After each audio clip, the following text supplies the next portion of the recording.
regards to everything you're trying to implement. Oh, and God. that'll be very difficult the entire time. So this is what So I've just dealt like with with for our- about yep. 6 years. This right Just here. gonna say, just like on our Monday game, Kyle is the antithesis of Ed. he just comes after me. Actually, I came Listen. after him last time, so it's fine. It's less antithesis and more like antithesis. Antithesis. I like I that. like how you that a did lot. that. It is So- sassy. He's very, very sassy. We are recording, just so everybody knows, so this will be on the YouTubes. But yes, I think we can step back in to the world of Faerun, to the adventure of Dragon Icespire Peak. It has been a while, friends. Welcome back. So, I'm going to change the music. If you don't have your music on, the little gear will change your audio up and down. But I'm using some fun music from a very fun game. So feel free to listen if you enjoy that kind of thing. Mm-hmm. Okay, Oh yes. our Okay. first scene opens. We see a smoky mountain peak. We look upon it and we just see cold ice and snow clinging to the darkened stone at the apex of this huge mountain. But we're very close in and we see smoke, the steam of a probably passing roiling cloud coming through. So our vision is obscured into what we can see around us, but we hear a great sound bellow throughout this area. The sound of beating wings, massive in their span, and a shadow moves forth from the smoke, and we see the silhouette of a great dragon as it perches. Its huge claws smashing into the stone on either side, clinging to the peak of the mountain. You see parts of the stone fall down and just trickle away under its massive weight, and we get a full view of the glory of Cryovane, the white dragon of the Sword Coast. And he lets out a billowing roar that stretches his neck and just displays the scales, the muscle, the size, the power of this creature. And that roar echoes out across the mountains, rippling as it goes, and it commands authority. I will now read the book text about our dear friend Cryovane. On the rails again. Here we go. Reminding, especially just because we have our boy Kyle in here, and I want him to have a chance to get all of this information. Suffer on my account. I will make it fun, as I always try to. So, driven from the lands farther north by more powerful dragons or other means, no one really knows, a young white worm named Cryovane has descended upon the Sword Mountains, claiming the snow-capped range as its domain. Typical of its kind, Cryovane is dim-witted and cruel. The dragon patrols the skies around Icespire Peak, surveying its territory while hunting for food and easy treasure. With each passing day, the dragon's domain grows as it ranges farther across the land, preying upon anything it can catch within its claws or freeze to death within its icy breath. Sightings of the dragon are becoming more and more common, as are its terrible attacks. Orc tribes native to the mountains have been thrown into disarray by Cryovane's sudden arrival, forced to scour the lower plains and forests to survive. A manticore driven from its mountaintop nest by the roaming white dragon has migrated to the foothills and begun terrorizing folk living on the outskirts of the mining town of Phandalin. Other monsters in the region have been similarly displaced. This dragon's presence has caused a metaphorical avalanche, threatening all of the Sword Valley. The mayor of Phandalin, Harbin Wester, has sent out a call for aid to any who would answer. Heroes, sellswords, and adventurers alike have been arriving at their doorstep ever since. You so happen to be one of them. Whether you're traveling to Phandalin for gold, honor, glory, or some other reason, the fate of the region rests in the hands of individuals like you, willing to lay down their lives against the chaos of a wild white drake. Right at the end of the track. Very nice. Hey, actually, that turned out. That timed out awesome. I planned it. I wish I did. I don't know. If I could do that every time, I would. I would. I absolutely Beautiful. would. It was excellent. So, I'm going to do a different epic track. Hopefully it's not too epic. Let me just quick hear it. No such thing. I think this is good. Too epic. Our next There's scene, the Viking. I'm going to pick on Kyle. Kyle. Only momentarily. We have no idea. We see a night sky. Our camera looking up at it, open and vast, cloudless, stars dotting its massive scape. We hear a sound as we hear the chirping of what was possibly like a mire or something of the kind below us, but we hear a sound in the sky itself, a popping, something unnatural to the land around us. Boom, boom, and we see what looks to be a light streaking across the sky. At first, we see it before we even hear the sound, in fact, and as it's streaking across the sky, we assume it's a shooting star, but then it pops and blasts, and we hear and we see the blast get brighter and brighter until it's a flash that fills our eyes. The scene turns white, and as the brightness dims, we see a different view. Our camera steady now, looking across a vast bog out into the wilderness. In the very, very, very far distance, a single dim light can be seen, and the sounds of horrible screeching, that of a terrifying creature, can be heard in the distance. Some kind of monstrosity, for sure. Those screeches echo out even this far, but it is far enough away you can hear that it is at quite a distance. We see someone lift themselves from the bog. Their clothes tattered, probably, I'm imagining. Some damage being done. Kyle, I would like you to introduce yourself. Hello, Tyrael.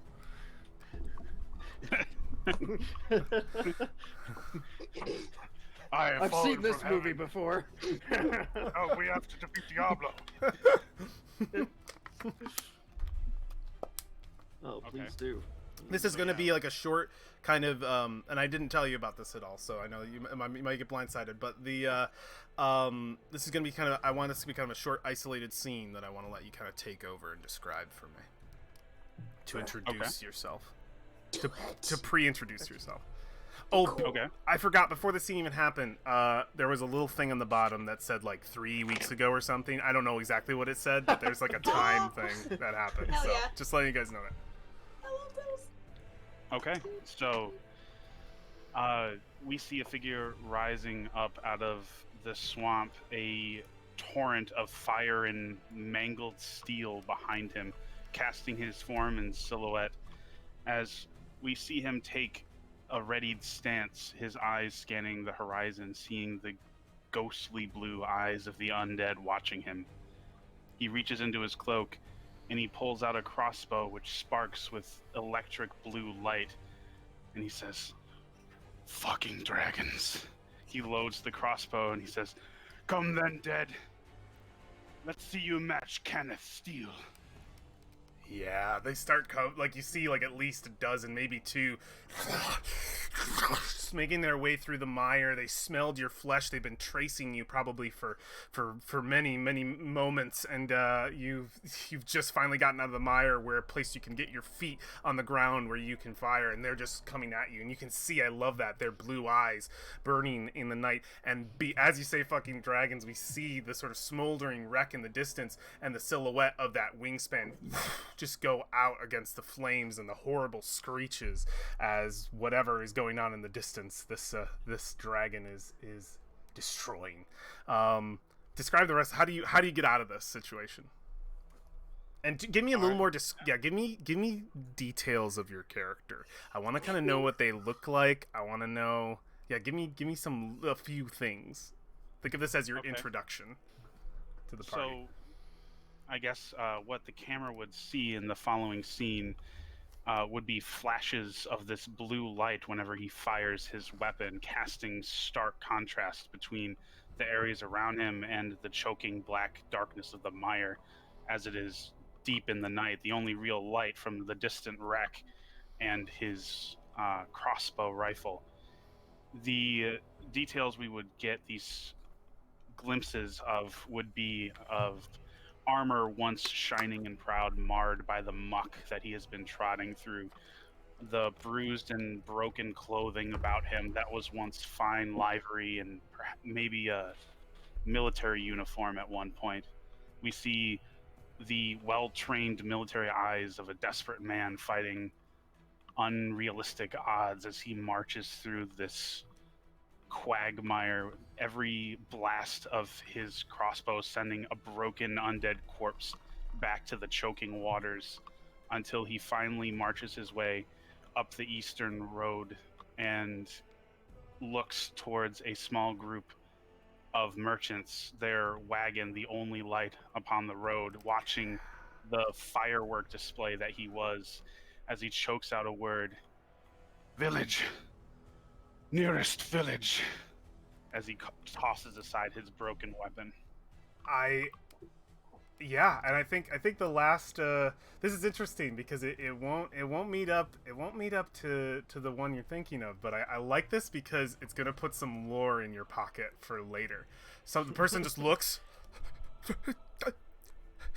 and then like they see you come out of the mire and they can barely speak, and I think it's like a husband kind of thing. It's like the dad and the wife, like he can barely speak, puts a hand on his shoulder. Lillian to the north. That's where you'd want to go, the nearest village. And they all just kind of like get away from you because they're terrified. You just came out of one of the most deadly places they've ever known and killed a bunch of motherfuckers on the way out. Okay. And as that last shot, we see you walking into the distance down the road, a bit haggard. Yeah, we'll watch his back as he marches down the road. The merchant's wagon now, the only light we have afforded to us, and see him stripping his broken armor upon the road, casting it aside. And then we fade. And that is the most badass character entry, I feel like. So cool. That was very, That's awesome. very badass. I don't know if it was Bugbear running in to fight a Manticore badass, but it was badass. It could have gone you know- differently. What the bugbear uttered, choking out the silence, was, "I have baggage too." I remember that. So have we told Kyle exactly what kind of character Kristen is playing? Oh, I have informed Kyle of some Okay. things. Good, because he needs to understand how awesome it is. I think he does. I think he understands.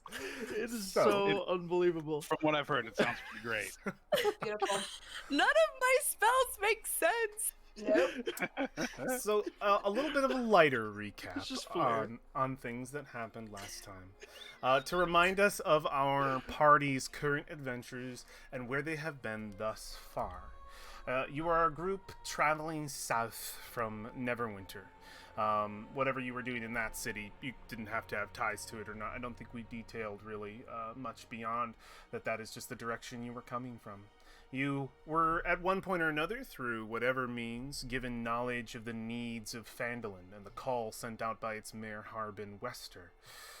Camping out but a day away from the town proper, you were attacked by orcs, a first sign of the effects of the nearby dragon and what you had read about. Orcs are never supposed to be this close to the Tribord Trail, and yet here they are. You fended off, barely, an attack by two marauders, slaying them, and Well, one of us did. one of us did. No, I just jailed on the floor for a little bit, you know. Everybody else have a light coolness. After surviving the night, you made your way to the town proper. Seeing other adventurers of the kind, just as you decided to stick with the group that you had entered in, not willing to split any kind of profits with others who were around you. A quest board was easily identified, and you were able to pick up a few jobs, taking them from other possible parties who probably had their eyes on them, but that was your gold, so fuck them. You took two. One was to travel to a place called Umbridge Hill. The town had not heard from their alchemist who lived in a windmill up there. Her name Abadala. And they had wished for someone to go and check on her in the hopes of bringing her back to the town. With the recent dragon sightings, things are becoming more dangerous, especially when the nearby manticore nesting somewhere near the town. The other quest that you picked up was one of diplomacy. Actually, going more, being diplomats, effectively. They're looking for some individuals who can brave the journey to the city, the kingdom, rather, of... let me get the name so I don't fuck it up. Nomengard.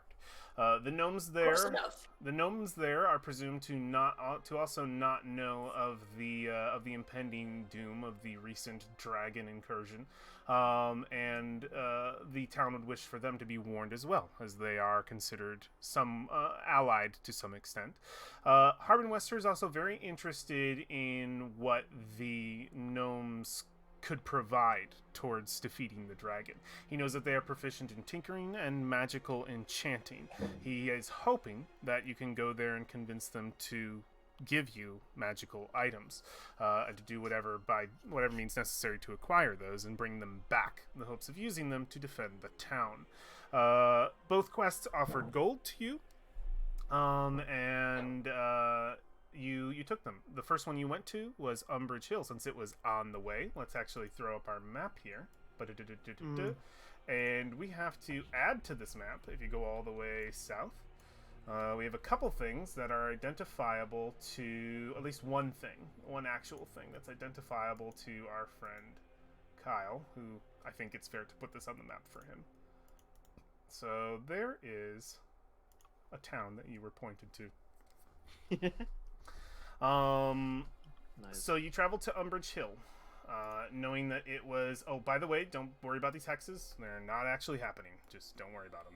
They're here because they have to be, because I can't get rid of them. They're not a thing. Don't worry.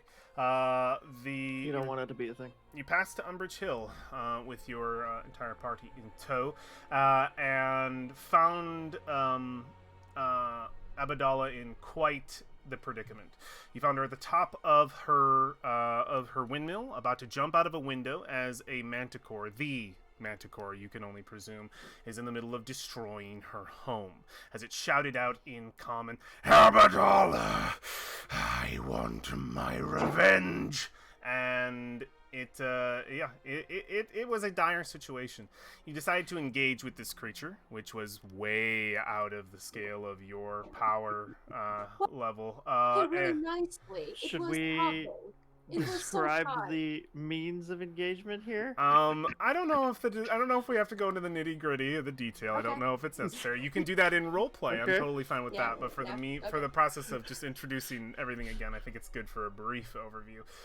You attempted to negotiate with this individual. When that didn't work out, which it didn't quite quickly, due to a certain bugbear friend, a fight broke out, and many of you were harmed. One of you was killed.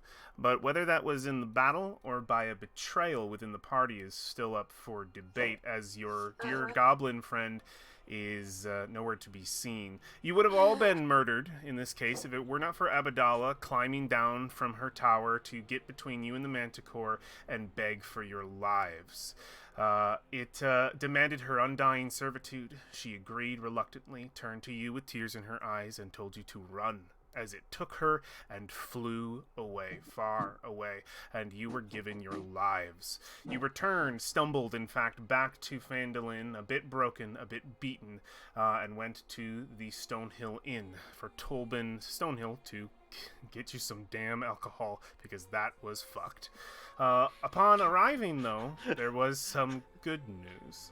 As one does. A second party of adventurers took notice to you, though you've had some interactions with some of the other ones that we've had in this lovely motley crew of individuals. You met a party consisting of the two on the very end, Talon Thornwild and Nib Addlespur. The thing about Addlespur is there is a shared last name to that individual, to a member of your party. Pollen, your sister, had finally arrived in Phandalin. In a warm embrace, you were given a little bit of respite from your previous dealings in being able to hold somebody so close and dear, knowing that they are still alive and that they made the trip successfully to the town of Phandalin. But she seems to have found her own party and possibly love in her new friend Talon Thornwild. They were also joined by a druid via the name... let me get their name. Lunan. They had already gone through one of the quests on the board, one that you guys did not grab, to go investigate a dwarven mining expedition and get them out of there due to the dragon situation. Seems like all the quests have to do with the dragon, and that's probably expected for whatever Harbin Wester gives out. And they had completed said quest, and you were in the middle of sort of just carousing with them, really. Enjoying a couple arm wrestles, some drinks, some food. There was talk of party mixing, but everyone was kind of on the fence about sharing money. 3 seems to be the magic number here. You see parties of 4 and 5 here and there, but no one really goes beyond that. Note, just so you recall, you've had interactions with Inverna, Nightbreeze. Well, let me ping here. And her friend, Shanjan, a wizard and a warrior. But they've been kind of dicks to you a few times. You don't know if you're friends. And that is everywhere where we left off. I think we are all caught up, my friends. Kyle, if you're comfortable, I'm leaving it up to you when you want to enter the scene, but I am going to just let you illustrate that. If you want me to help you in, just ping me, let me know. But should be pretty good moment. You do you. So let's start this ambience. Here we are. We're back. We just watched as the druid of their party, I believe it's Lunan, just lost an arm wrestling contest to Piper. Was it Piper? It was Piper, right? Yes, it was, because I don't remember anymore. It's either Michaela's muted. Piper or me. Yeah. Yeah. Oh wait, there you are. Was it Piper? Oh no, maybe it was you. Maybe it was Yilva. Was it Piper or Yilva? At this point, it doesn't matter because the scene probably just shows Piper. Like, you've gone around in a couple circles. You guys have, you've been arm wrestling a little bit, having a good time, trying to forget your worries a little bit, but they are ever prevalent in the back of your mind. You've lost 2 party members this very day. It is getting a little later. It's becoming evening soon. It's end of afternoon kind of situation. You guys left in the early morning, but the situation has turned not so well. But yes, drink, food, camaraderie, go. So I imagine Piper is Oh, I'm so sorry. I don't mean to cut you off. I need you guys to introduce your characters for Kyle. This is the moment to do it. I'm so sorry. He's good. He's gonna fly blind. I would like you guys to do a quick round table. Feel free to popcorn each other. I will popcorn the first person. It's gonna be Josh over here. And then describe your character. And then also give me just a little bit of like their current state, something you remember about them. It's fine if you don't want to talk about how they're feeling. That's okay. I just want to give you the opportunity to kind of sink back into that character, Josh. So, before you is a large Goliath woman. We're talking 7 to 8 feet tall. Barely fits in through the doorway of the tavern. Typical Nord motif. You got blonde hair, braided on one side, longer hair tossed over. can sort of see various tribal tattoos like along the shoulder collar line, but it's obscured by, we're looking at like a bearskin cloak, probably something she'd slain forever ago to keep warm in the wilds. Lots of leather and fur. She carries a sword and a long sword and a shield. There's no great axe here yet. Anyway, sword and shield, and yep, very pretty soft spoken. Doesn't have a whole lot to say. We've had a couple times where she's been forced to speak, and And if you don't have anything you want to, I just thought of this. It's a really good idea. If you don't have anything you want to express about how the character's currently feeling, tell me what the character's currently doing. Give me an action too. That'd be cool. currently doing. Oh, Yeah. okay. In the scene. I guess after all the rounds of arm wrestling, probably settle into the table near her companions, but not right in the middle of, I guess, the other party. If there's a table where everyone's sitting at, it's probably not. It's too loud in here. Yeah. Is the general thing, like large groups of people are not really the chosen environment for this person. So Oh yeah. and instead of a pint of ale, it's like a barrel, because that's the only thing that really fits in her hand. So Okay. and Popcorn Kristen, since she was already talking before about what she was doing, so that's probably a good segue. Go for it. So, I imagine Piper, because as I was reviewing his character sheet Repertoire. with Yeah. all its inconsistencies, Yeah.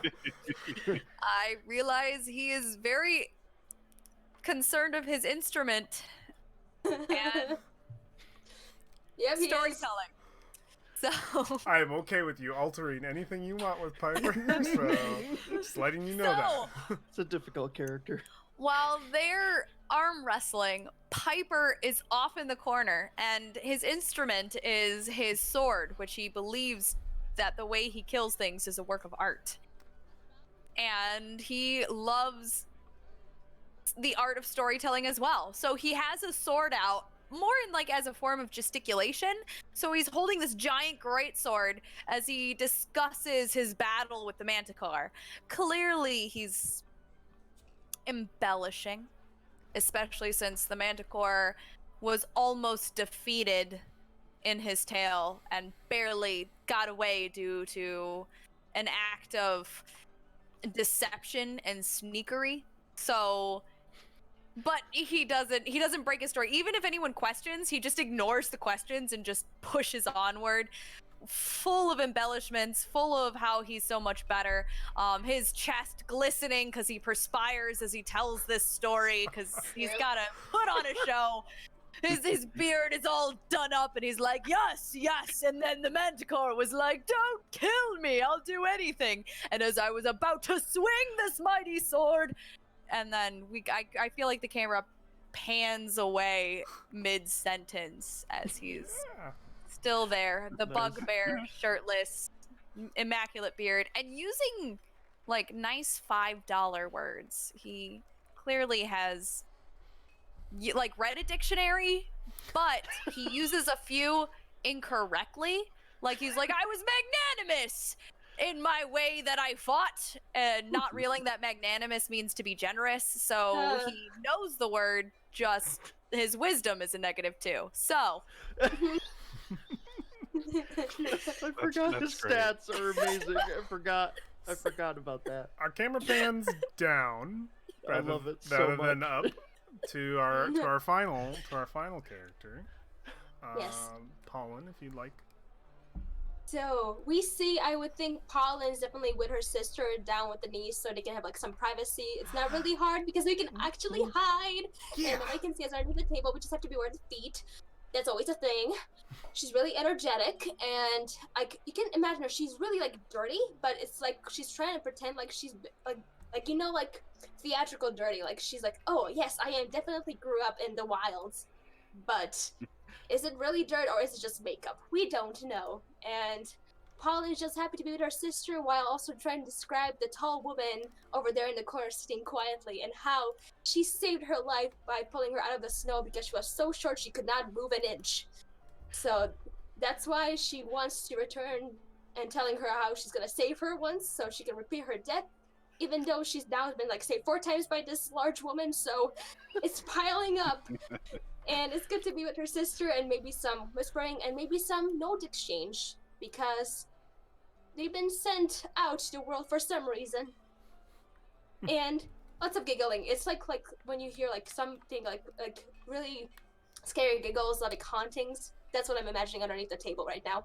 Do you? I have to ask, just a little bit because you left a question in your description. Do you know why? Do you know why you've been sent out, or are we leaving that open?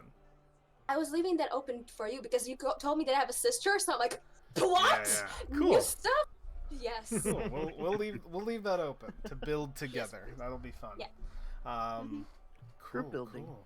Cool. Anything else? No, just Alright. googly eyes the large woman while talking with my sister. This. Before we start, is Piper still telling the story? Oh yes, he hasn't finished. The You'll story just is get so And we've long. also already started. Just- So. Yilva's gonna move toward him as he's continuing on and on here. And So- then the gargantuan mammoth of a monstrous creature was like, "No, don't hurt me." And I didn't care. He's retold this final swing you- 4 times at Can you this make point. a performance with disadvantage? Yes, I easily can. With disadvantage. You said dis, Because it's the 4th time. and each time it's also been getting bigger and bigger. Yeah. I want to see the crowd. Yeah, I mean, like the first time you had some people, and then they're kind of like, The first time was the 19, but now I'm at the 4. yeah, like it's like not a bad story. Could use a little bit of detail here and there, and they just kind of like disperse. And then the second time, maybe like one person, and the third and fourth have been you've been having trouble. It's mostly you talking and having to like imagine that people are paying attention. Yep, I don't even notice if they weren't paying attention. I'm more in my head than anywhere else. There's probably a couple eyes rolling and a couple whispers that you don't hear because you're talking so loud, but maybe some of I your other better party not hear it members 'cause do. I'll take a head off. No, for that. you're talking too loud and too. I think you're too in the moment to be able to hear Too any of this. But boisterous. I think there's a lot of just like somebody else told me to make him shut up. Come on. Why do we have a bug? At that exact moment, Yeah. Yilva comes up behind him. Oh, And behind does that he have guy? his sword in his in Yes, the air and still? he's Oh, ready behind for again the next reenactment of the swing. The sword's in the air. He's getting ready to grab the second She's hand. totally gonna like It's- just hand around the wrist. He stops. are you Oh, doing? at first he like gets violent. His arms get tense and he's ready to attack you, but then it's you, the one who saved him. It and doesn't he's all even like, move in her grip anyway. Oh, So that's fine. But he's like ready to like punch you. It's like a reaction. People don't normally touch him, so he's like, but then it's you. So he's like, oh my friend, What are you doing? I am reenacting the stories of my regalia. Incorrectly? No, Very. accurately, I'm confused. Am I incorrectly in the regalia? Let us go Or- back over there before you cause more trouble. What trouble can I cause? Just start Look, kind of like they're pulling him, enraptured. pulling him toward the group. Everybody's just trying to like they're just like keeping to their tables.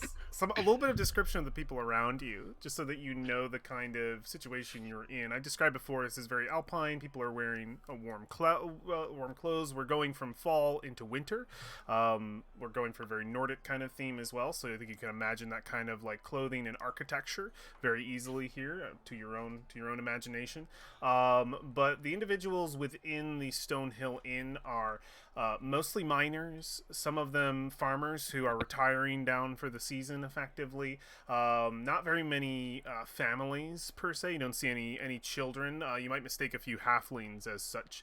You see the halfling, dwarven, human races, rarely an elf. Even rarer still races such as the bugbear and the orcs and the more rare ones. So they To Kyle's tend pleasure. To No cause elves. pleasure. But yeah, miners, farmers, and then sparsed in with you, so that you don't feel like the sore thumbs, which I kind of like in this adventure, are other adventuring types, as I've described before. We would see a few of those people on that front page. We would see easily enough, obviously the people you were already with, but we would easily see in Averna and Shanjan as well to a table, and maybe a few others sparse that have not been introduced yet. But the later it gets, the more the bar fills up. High ceilings, nets on the top that hold storage. Tobin Stonehill, your halfling proprietor, at a lifted bar. Pulling Piper over, Yilva bumps into the chandelier Oh, again. Ilva, if you just wanted to spend time with me, you could have asked. Believe me, I don't want to spend time with you. Come here. That's why you saved my life. Don't worry. I know I'm delicious. I do not want to eat you. I'm sorry. That's fair. I'm pretty tough as well. Ugh. Remember that fight with the manticore? Yep. I do, and you don't. What? What? It What? was embellished. Oh, I am so sorry. I almost sat on you, tiny one. Thank you. Okay. At least you said sorry. I appreciate it.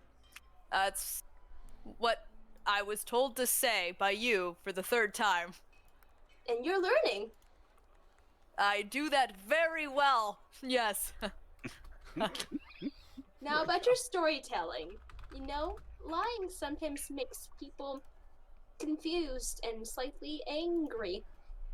Because it was so different.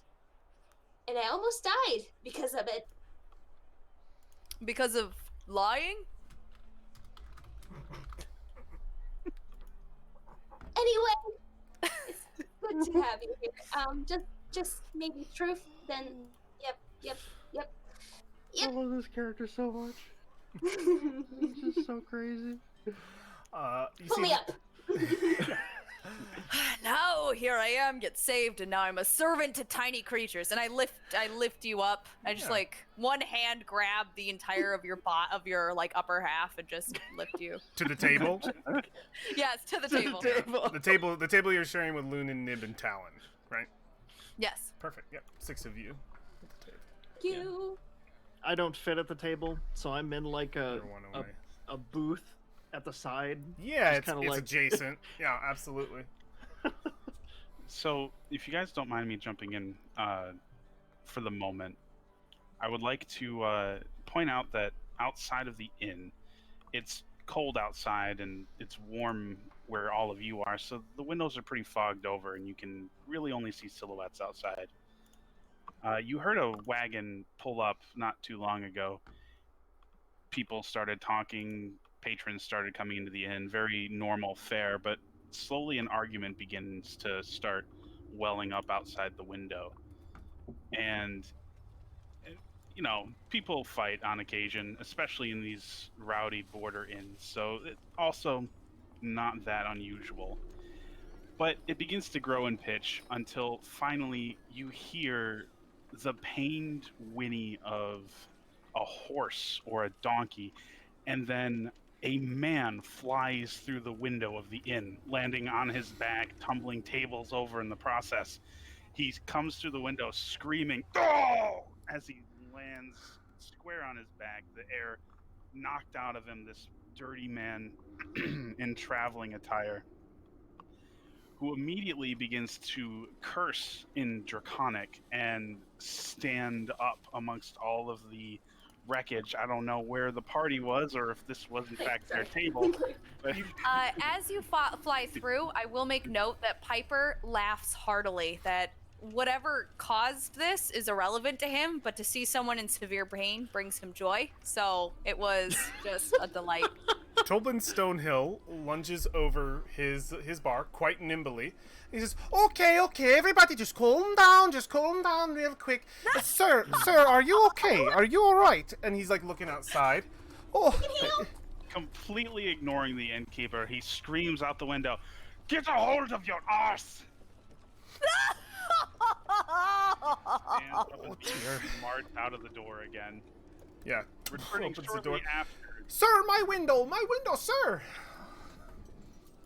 I'll fix your damn window. I don't even know who you are. I just talk. It doesn't matter. These adventurers, half of them a blessing, the other half a curse. Oh. I'll kill him if you'll pay me. No killing for no reason. That's what almost. Payment is a reason. Okay, it's a reason, but He's just. looking so excited at the little innkeeper. He's like, Cold has already sort of entered in, and as he suggests, he's like, there'll be no killing in my inn, not as long as I'm here. You'll keep your blades to yourself, thank you. And he looks around and he sees the as cold. long as you're here. The cold rushes in. He says, no, we'll get it fixed quite quickly. And people just kind of like, they start getting up as the fire starts to suffer a little bit. He's like, no, please. And people are starting to kind of be like, it's getting fucking cold. They either go upstairs or they start leaving. All right, this strange man returns, Nice. holding a coin purse in his hand and grumbling to himself as he approaches the window, then takes a piece of his There you are. rag. I'll fix your window. He rips Now, his clothes. you don't exactly look like the craftsman type. I don't mean to profile or anything, but are you sure that you know what you're doing? I could a little bit of coin, perhaps. He just keeps talking. I'll fix your window, good as new. If you want this to go any faster, help me collect the glass. I He mean, lays it top down and he starts picking the glass up. Dea, and he calls for his wife, and they start cleaning up glass together. She says, I didn't catch your name, sir. And you guys are still in the inn with this whole kind of interaction going on. Quick question, Pollen, what are you? What race are you? I am a halfling. Okay, cool. I want to pick you up and I want to put you on my shoulder. I don't ask for permission, so you can let me know if you're upset. But, Okay. but he just picks you up and puts you on his shoulder, and you notice a little shiver. He's doing this because he's cold and you seem a little warm. He doesn't care about you, but I'll hug him around the neck. Don't worry. Nib will shout up at you, Pollen. She'll say, Nib, it's getting really cold in here. Me, Talon, and Lunan are gonna go back to our room if that's okay with you. I'd like to talk to you later, at least before you leave. Definitely, we will talk later. Stay warm, have fun. Tell me later what you did, okay? I will. She kind of blushes a little bit and grabs Talon's arm, and them and Lunan go up to their chambers, because since it has dropped at least 20 degrees in this room. Yep. Only takes a brief moment to pick up all the glass. I mixed these up. Sir Kyle. I won't say your name yet because you haven't introduced it. I don't want to spoil it. Sir Kyle. Okay. You have all the glass pieces quite shortly. All right. I will say I would assume that Piper is taking us to this stranger, yes? sure. Or not. Did you want me to? He was just picking you up, yeah. Yeah, he was just picking him up, putting him on his shoulder, so that way there's this layer of warmth at least on one side of him. He left all his other stuff in the room, so he doesn't have his shirt. And a normal person would just be like, I'm uncomfortable. I'll go get that stuff, come back. He's like, no.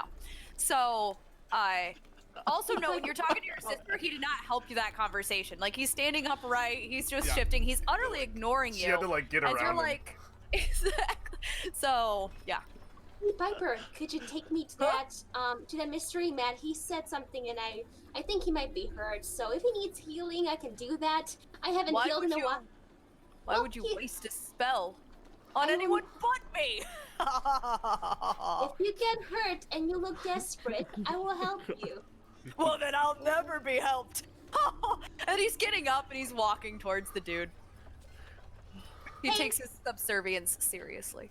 And I will say in Draconic, hey dear sir, you fell quite hard. Do you need healing or anything? Yes, you did. Oh. He sighs as he's fiddling with something on his hand, and he says, he responds in Draconic, Task A before B, but I will take you up on that. You arrive just in time to see the glass assembled on the shelf of the window. Now, what you gonna do about this?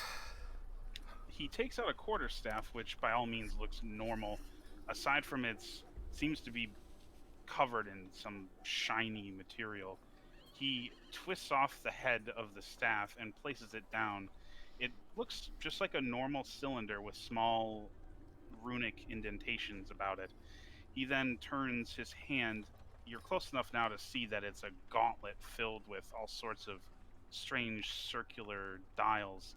He turns a few of them, and you watch as this small cylinder begins to light up the space where the etchings are glowing with a light, and the glass begins to float suspended in air as if lifted by magic. Oh.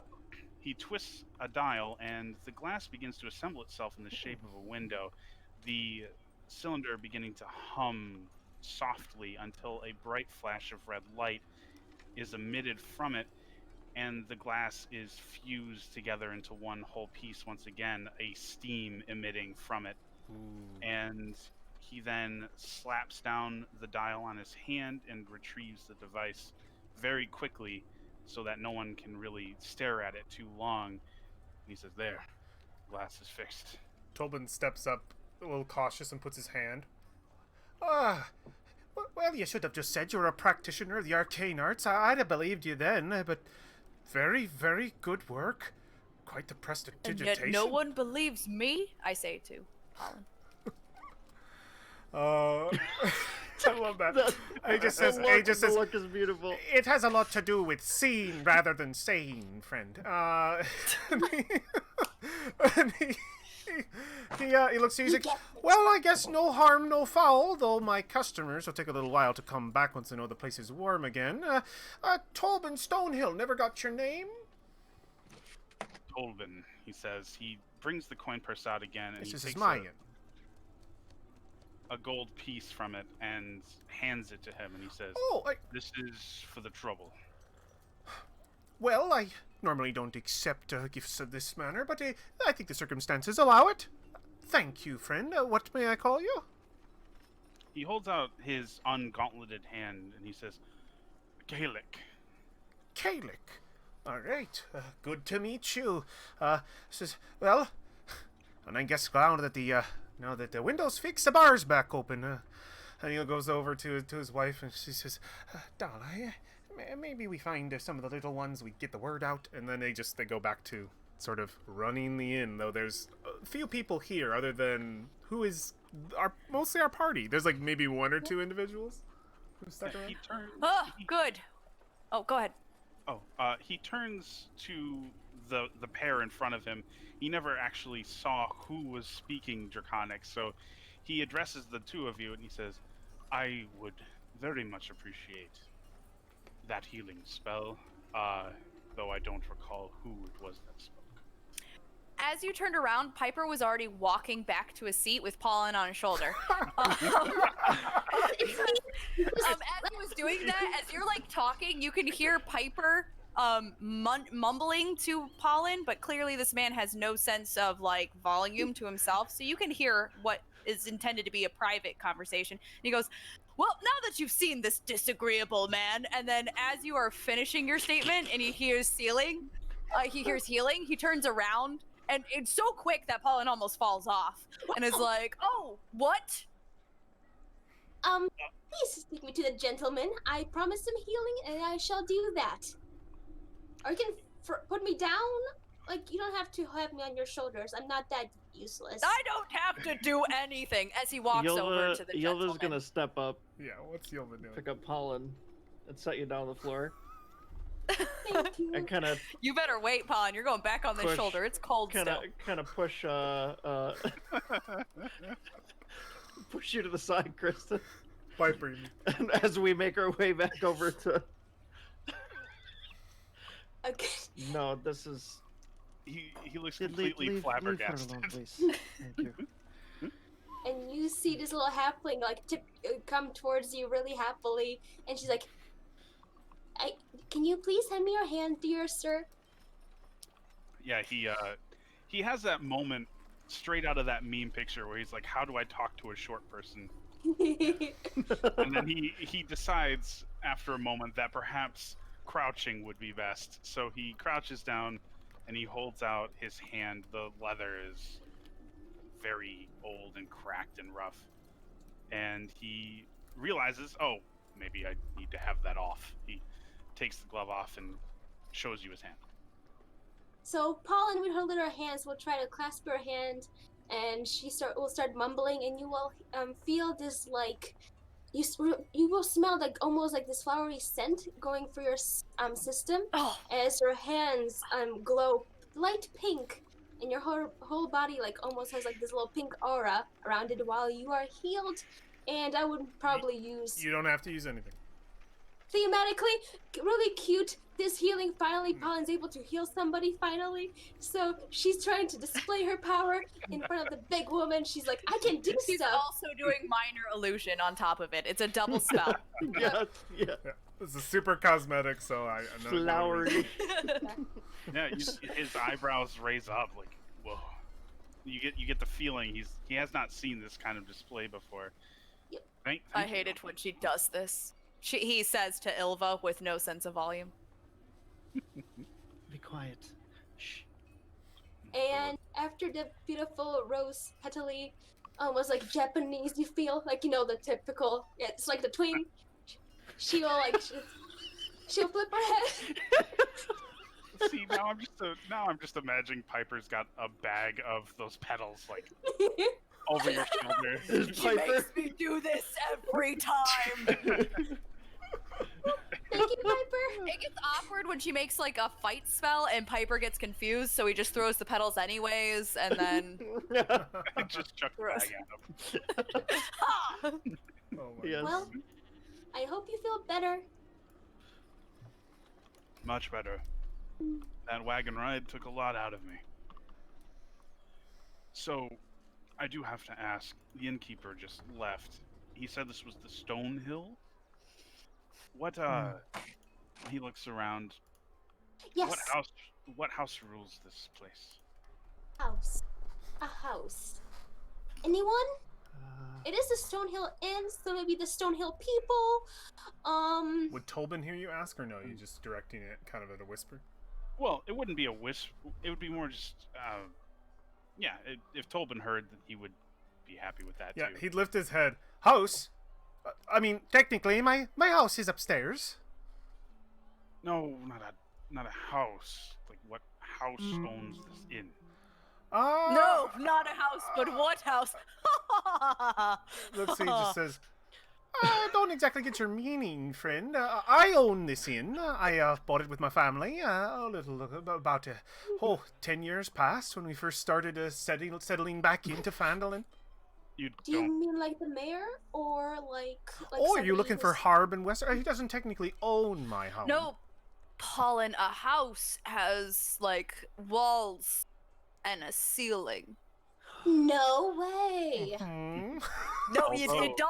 I don't know why you always question me when I give you facts. It's like rubbing his temple, and he says, although correct, that is not the type of... Who do you pay fees to? He's directing that to the innkeeper. Oh, to the innkeeper.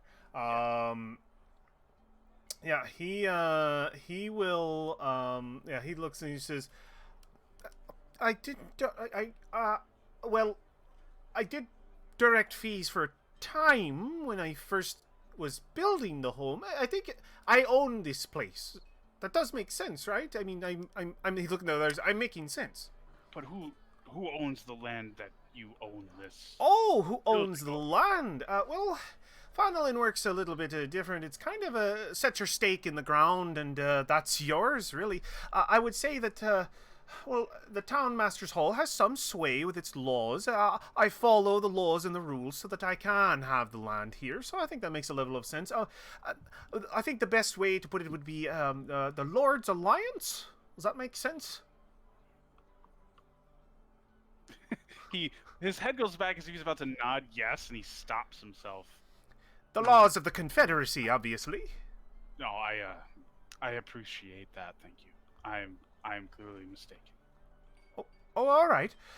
Do you have anything to eat? Of course I do. So Tolbin Tolbin's used to people coming into town. Like he's used to new people coming through, but he's got a keen eye for people who've traveled farther away than normal. He's getting a lot of cues here. He's like, not from, maybe from Halula, and he just goes over and gets it's just, let me get you one of our menus, and he'll definitely provide you with food and drink. Damn rednecks. He turns his head to Pollen and he says, I am running rather low on funds, but could I pay you back for this for the service with a drink, perhaps? You're muted. There you go. Okay, Lost sorry. our voice for a so- moment. Yep. So, well, I've been robbed today, so, I cannot help you pay for the drink, but, like, you don't have to pay for my services. The drink is on me. Oh! As Oh! in, I pay you with a drink for the healing. Yes, please. Like, if it's okay with you, Oh, I will not say no to a drink. Just a smaller one. If it's larger, then I'm doomed. well, I guess it really depends on what you want to drink. He finds a nearby table and sits down. He says, but you will need a cup. I don't have a cup.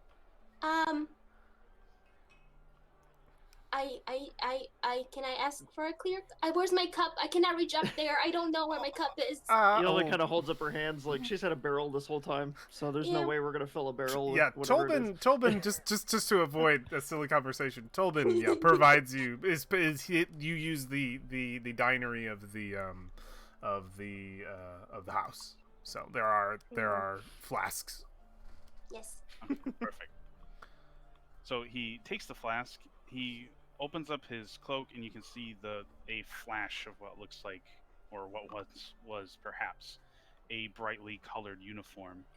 And he fishes out a jug of the same silverish coating as his rod was, and he sets it down on the table. And with a practiced motion of having Oh, done the this, fool's gonna get poisoned. This is delightful. the practiced motion of having done this 1,000 times before, he turns the surfaces of the jug in a specific order, in some ways as if it were a round Rubik's Cube. And then you hear the sound of liquid pouring within it, and he turns it aside, and you see beer flow out into your canteen. And he says, I promise, it's very good. And he takes it and plugs the top of it. Poke. The silence Hi. spell. Poke pollen. Okay, Poke. sorry. Sorry. That is pretty cool. Whoa. Where did you learn that? He pauses for a moment because you mean, how did I learn to make that? Yes. Like, I can create stuff, but not like actual like alcohol. Whoa. Oh, it's relatively simple. It's an alchemist's jug. Cool. Alchemy. I heard about that. Don't really do that. I'm more of like connected to the gods up, but that's a whole long story. But this is pretty cool. Thank you. How Thank much you. do you have in You're there? welcome. You still have a barrel, Ilva. It's gone. Holy crap. I can make up the rest. or Ale at not least from the half north of it. doesn't do much for me. I was hoping to steal some of that ale. I drink quickly. You learn I noticed. Here, let me at least try to top you off. He'll open it up again, and he just continues to pour. And I actually don't remember how We're just- much we're he just- can pour. We're just like counting someone's checking their watch, like It's not terribly relevant, as it's still a cosmetic thing. I'm fine with you just saying that you pour it. Don't worry about it. Cosmetics. We do love that in D&D. Yes, yes. Okay, Piper I'm- starts holding up his own mug, but then he's like finding a bucket that's definitely not clean. But he like finds Get a the large spittoon. vessel And he doesn't ask, Pour he it just out. kind of expectantly he expectantly just sets it there and like waits. Yeah, he'll raise an eyebrow and just You know like we a have bartender filling up a glasses. flight of glasses, just like continues to pour as he turns it over. Yeah, Tolbit takes Uh, an eye to this, and he's like looking at you pouring glass. And he says, "No, I'm usually a pretty light going kind of guy, but if you could, please keep the private drink out of my establishment, if you can, dear Kalik." Right. You're saying this mid Piper's pour, so Piper leans into Kalik and goes, "If you pay me, I can kill him." he laughs. Oh, Oh my Just- that god! won't be necessary. You know, I mostly can't tell if you're joking or not, so Don't pay any mind to him. It's welcome to my last 3 days. just like to embellish things. I do apologize, Keep. I'm merely repaying a debt, and he Understandable. he takes it back after filling everybody up. He Apparently- keeps a keen eye on that device. Apparently, it's good for 4 gallons, so we're good. Yeah. And Should be he good. plugs it up and Yeah. returns Yeah, it to his Ilva's belt. tested the shit out of that He's like- apparently. Waiting, like totally, like this is like an alchemist jug for a barkeep is like a holy grail for a knight. So he's like waiting for it to run out, and when it does, like he says, "All right." He just goes back. Keen eye. Your name is Keelit? Kalik. Kalik. So hi, Kalik. Well, as you heard, I'm Pollen. This is Yerba, the tall, beautiful one right here with the big jug. Then this When you fluffy say one, that, Piper puffs his chest and then remembers it wasn't him that you said. that is Piper. Sideways glance. Piper, Oh. he's here. And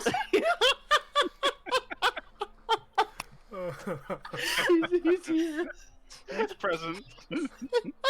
and this is our little party. We had two more today. Oh my god. But long story short, death was upon us today.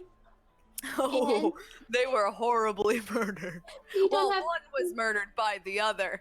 Oh, my friend. Oh, he's hilarious. Stabbed her in the throat, I bet. That's his thing. His lips curl up in just like a thin line, and he nods his head. I am familiar with that loss. I empathize, sympathize. I would pour you another drink, but I'm pretty sure I'd be kicked out. if They're you- only a couple of copper, so kind of like, please pay me money. You said you were familiar with that loss. What do you mean? Thus far, these lands have not been kind to my rival. I am all that is left of my crew. Oh, I mean, how what many do of them got stabbed in the neck? It's Mm. terrible. It's not The polite gurgling. to ask. No. Oh, I'm. Let him Ilva like speak. claps a hand down on Piper's shoulder, and just kind of squeezes. Piper looks unfazed, but he's quiet. He's quiet. Tolbit finds an excuse to get as far down the thing as possible. I have some things I need to clean. So, as we are carrying on this conversation, you do have plenty of time to get a closer look at this road wanderer, and he is absolutely human, though his skin is a bit darker. He must hail from a place that gets a lot more sun than here. So how much tan? Is it like a light tan? They're on the Yeah. field once in a while, or is it like a deep, like Middle Eastern? It is definitely a darker, like a Middle Eastern tan Oh, okay. kind of skin tone. His eyes are a bit more slanted than the usual humans from around this area, and although his garb is disheveled, his face is clean shaven and well taken care of. Hmm. And yeah, he also has a bit of an accent, one that I can't quite do myself. But his words tend to roll over each other in in a weird cadence that definitely does not place him in favor of him at all. Oh, Ilva, your grip. It's impressive. Yes, it is. Yes, so is she your is. Oh. And I'm so sorry for your loss. I didn't know what happened. But you don't have to say anything. But we're here to listen, or I am. Well, one grows used to it in the Navy, but it's Water. never gets any easier. You sailed? Oh. Of You're a- not. sort. Oh. And she's getting drunk. This is what's happening. And I do have to ask, though I mean no offense. He turns to Piper. You are not an overly hairy dwarf, but Because something I'm else. not a dwarf at all. Oh, simple-minded fool. Look, I am what the people around here call a bugbear, but in my language we call us akba. You remember So- that? I will say that's an awfully strange name for something that looks like neither a bug nor a bear. Right? Humans are dumb. You're speaking to a he's human. a human. He's a human. Literally the only human in the room. So he's probably dumb. So, The only one in the room. He Okay. smiles and he says, "Well, we are a species of many failings. That is true." we agree on something. Oh, I guess you're not as awful as I first thought you to be. Especially with that jug. Oh, that is a good jug. But, yes, no, I am definitely not a dwarf. I used to eat dwarfs' body parts when we'd kill them in the caves. In my past, that's my childhood. Apparently, I need to distinguish. Everyone gets uncomfortable. I didn't do that Every last time year. that happens, was yeah, like- Tobin just gets a look over. It's like, I haven't eaten a dwarf in over 10 years. Calm down. What a sober streak that must be. It's Though- mainly just like dark and gloomy. I wouldn't say silver is the word I'd use. I don't think any of us would describe you as silver in any way. Do not. Nope. No. I am very brown, and he he bats at his hairy chest. It's as though your candor. You all aside, could have prevented this, by the way. You could have given me a reasonable wisdom. You could have not made him evil. We were and rolling honest. randomly, Oh, okay? you did this. No one is to Kristen. blame but yourselves. You made We are me this so way. glad you're here because this is this amazing. is amazing. I just have to say. So anyway, I am brown. Like, just completely cutting off your own sentence. Anyway, I am brown.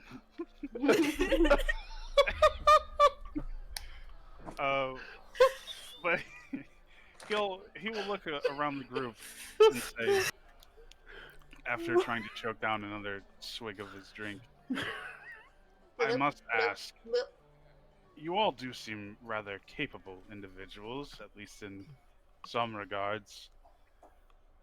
Are you perhaps... We are more than capable. He gets too excited. We are more than capable. Let me tell you of this Piper. manticore we just Piper, dominated. What? Yes. let the man finish. Oh, We did not dominate a manticore. he got away. He Manticore did. He did get dominated away us, and then he flew away, and before I could finish the final blow. Hmm. Sneaky We were betrayed, by a manticore. not by manticore. Maybe his servant, I don't know. This person. But capable, potentially. Sounds like you're in the market for revenge. Nah, manticore is meaningless. revenge. Okay, revenge is a strong word. It's more of like Karma should be there to show him how it is when you take somebody's money unconsciously and then you stab somebody in the back. We can be Karma if we choose, but he's probably already spent that money by now. My money? I said money. It took me a while to take the money. Okay. Yeah. Yes, yes. This is not the first time he's done this to me. Oh, he was a sneaky one. Well, if I might be so bold, I am in need of a certain degree of vengeance. Perhaps if I help you enact yours, I could ask you a favor. What enacts vengeance best is if money is paid. Or friendship. I mean, no friendship. What are we doing here? No, money. Money is way more important than friendship. We've discussed this. Can that be the quote at the top of your character sheet? Money is way more important than friendship. Yes. If you pay me, I will kill him. That's her yearbook quote. Points. Yep. Well, as you can imagine, currently we're very slow to trust.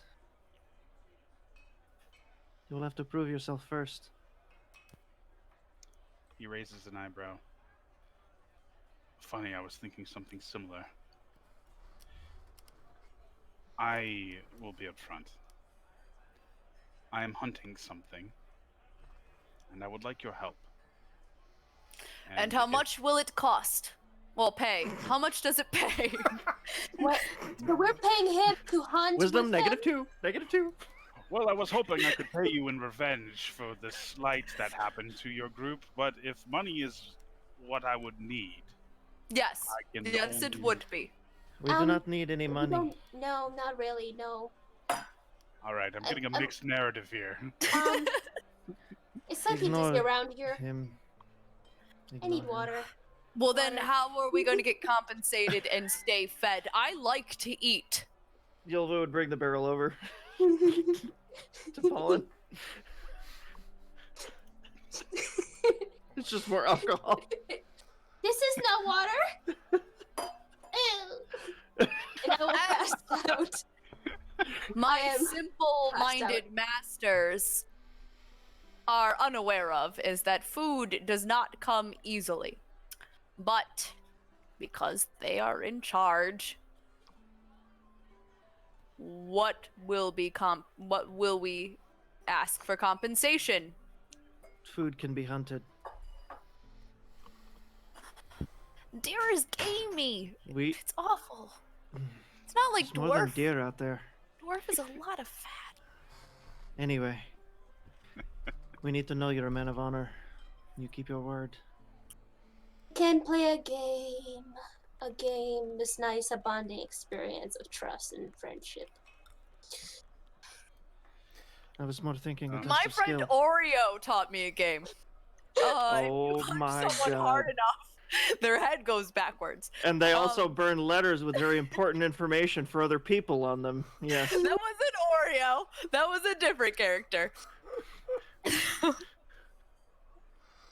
If trust is something I must prove to you, he reaches into his belt and he looks around to make sure no one is watching. He takes out a shred of a cloth, one that has been carefully rolled up, and he unrolls it carefully, tenderly, with almost an air of affection to how he does so. It is a simple red cloth, one that has been torn from a greater hole, but emblazoned in the middle of it is the insignia of a square pointed shield and an oxen with a metal ring through its nose. He says, "This is the sigil of House Corinth." He pauses for a overly long time, which apparently means very little There's to you. just blank faces. Very Is it I well. do not know what this Picture. is. It's really bread. It is the sigil of my house. My full title is Kalik Devasari, Sergeant of Arms in Her Lady's 31st Air Corps, Erebus Fleet. Whoa. This doesn't mean nothing. This is a Not- lot of words. Yeah, like water. If you are part of a house, it means you could get a hold of money. He rolls up the cloth and he says, "Services paid in the name of House Corinth are rewarded wealthily." He tucks it back into his belt. What and is your says, request, Insight check. my friend? Insight check. I'm gonna insight you. Is that okay, Kyle? Absolutely. All right. Do this. I have Tell- terrible wisdom. This is gonna be amazing. Can I ask what you're inciting? Is he telling the truth? No. Don't know. With that low of a roll, it's up to you, Kyle. You don't have to reveal. You can just say what you want to say. He appears absolutely sincere because you rolled a 4. Melvin looks sincere, absolutely sincere. Well, let's help you. I heard money. Let's do this. Now, today, tonight. Money won't be enough. Now it's not enough.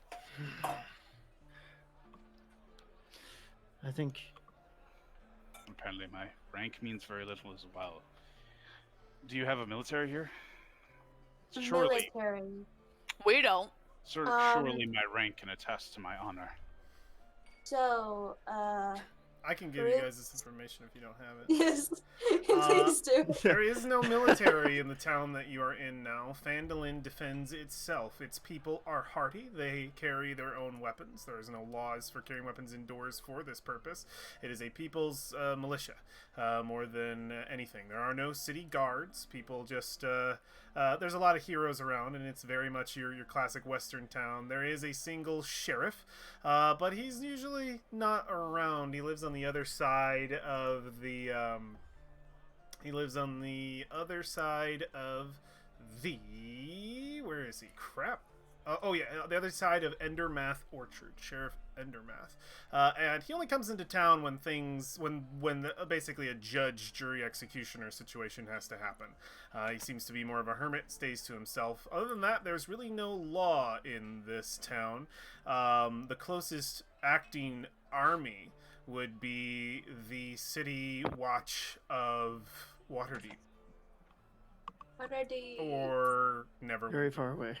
Very far away. Oh yeah. There's lots of groups that call themselves sometimes really like fancy words. We don't even have a name. What would we call ourselves?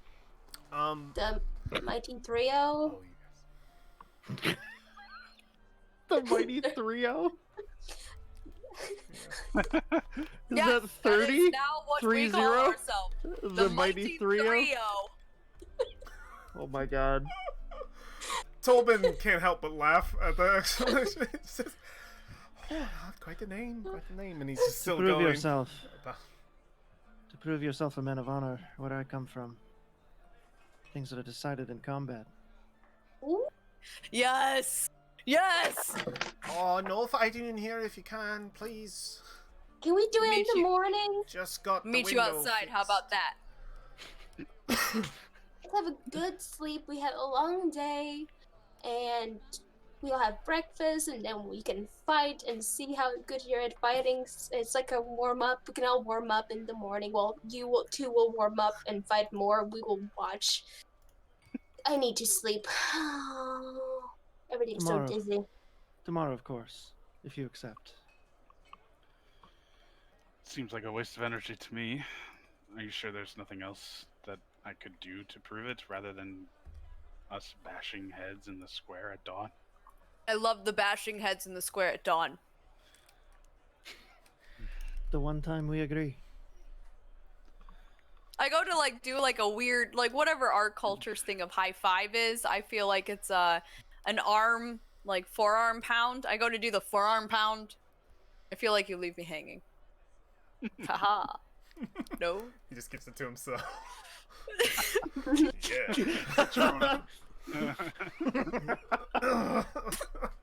Pop my shoulder doing that. So are Staying you? where are we staying? Did we ever get a room?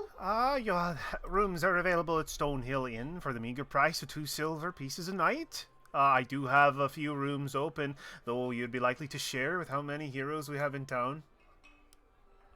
Mercenaries, Sharing? adventurers, whatever. Sharing is caring. No sharing. No sharing? Okay. I have 3 rooms available. One with a big bed, the other two fairly small, but enough to house at least any lad or lass of a meager size. Ignore that. Okay. Oh my goodness. So you don't Okay. want to share? Who has money? I just saw the future just now. It's The Thomas Somehow. Goblin. The Thomas Goblin stole my money. That is So the you stole my Yams. money too. Yeah. It's okay. Only I can- Yerba has. Yeah. I can take care of it. Yes. Yerba, you're so good to us. I'm so happy that you're here. It's good to have you here with us. Oh yes. Oh We need yes. to get you I some will water. defeat you one day. You can grab some rooms easily enough. This is an actual expense I would like marked if you can. It is silver if you're good. That way gold. Caleb. As we that head way up gold to our means something. rooms, I want to grab Pollen and put her back on my shoulder. A, I'm cold. B, I don't think she can make it up those stairs because to me she is the tiniest, weakest thing in the world. Before you leave the tap room of the inn, as you are receiving your keys, people are starting to come back in, trickling a few at a time during your conversations. And 2 individuals walk in the door that you all recognize. You see, they were here recently. They left the minute it got cold, but they've come back. It's been an hour or so. You see Shanjin and Inverna as they step in. As they come in out of the cold, Inverna kind of takes off her coat, just kind of like tosses it over to the side on top of a chair, and makes her way over to the bar, very brazen, kind of cowboyish, kind of like walking up. You see her pointed ears. She is Elven, one of the only elves in town, and as she makes her way over, see her scarred face or hardened features. Shanjin takes a passive role behind her. This is very much the dynamic you've experienced with these characters as well. She steps up to the bar, bangs on it. She says, "Tobin, I have at least two shots of whiskey, please." And he says, "Coming right up, Iverna." And she'll turn and see all of you and say, "Ah, here you are, back in town. I didn't see you before." And How she'll- could you not see me? I'm very big. I was distracted. She is very big. I was in the middle of a very important card game before. This guy points right at Caleb. Broke the window. Looks like they got it fixed though. Damn good job. Huh. So, how'd it go? You saved the alchemist lady. Saw you took that job. I was gonna take it, but you got to it That is none of first. your business. No, she's dead. She is not Dead. She can be alive. She is not dead, I don't think. At least that's what Whoa, it seems not like. dead. Definitely dead. Dead.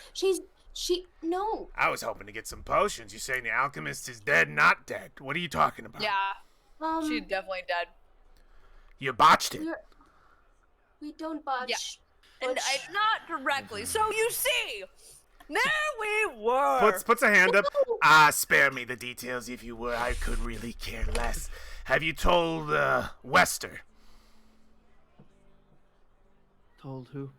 Harbin, Wester, the mayor of the town, the guy who gives the quests. We only Jobs. just got back.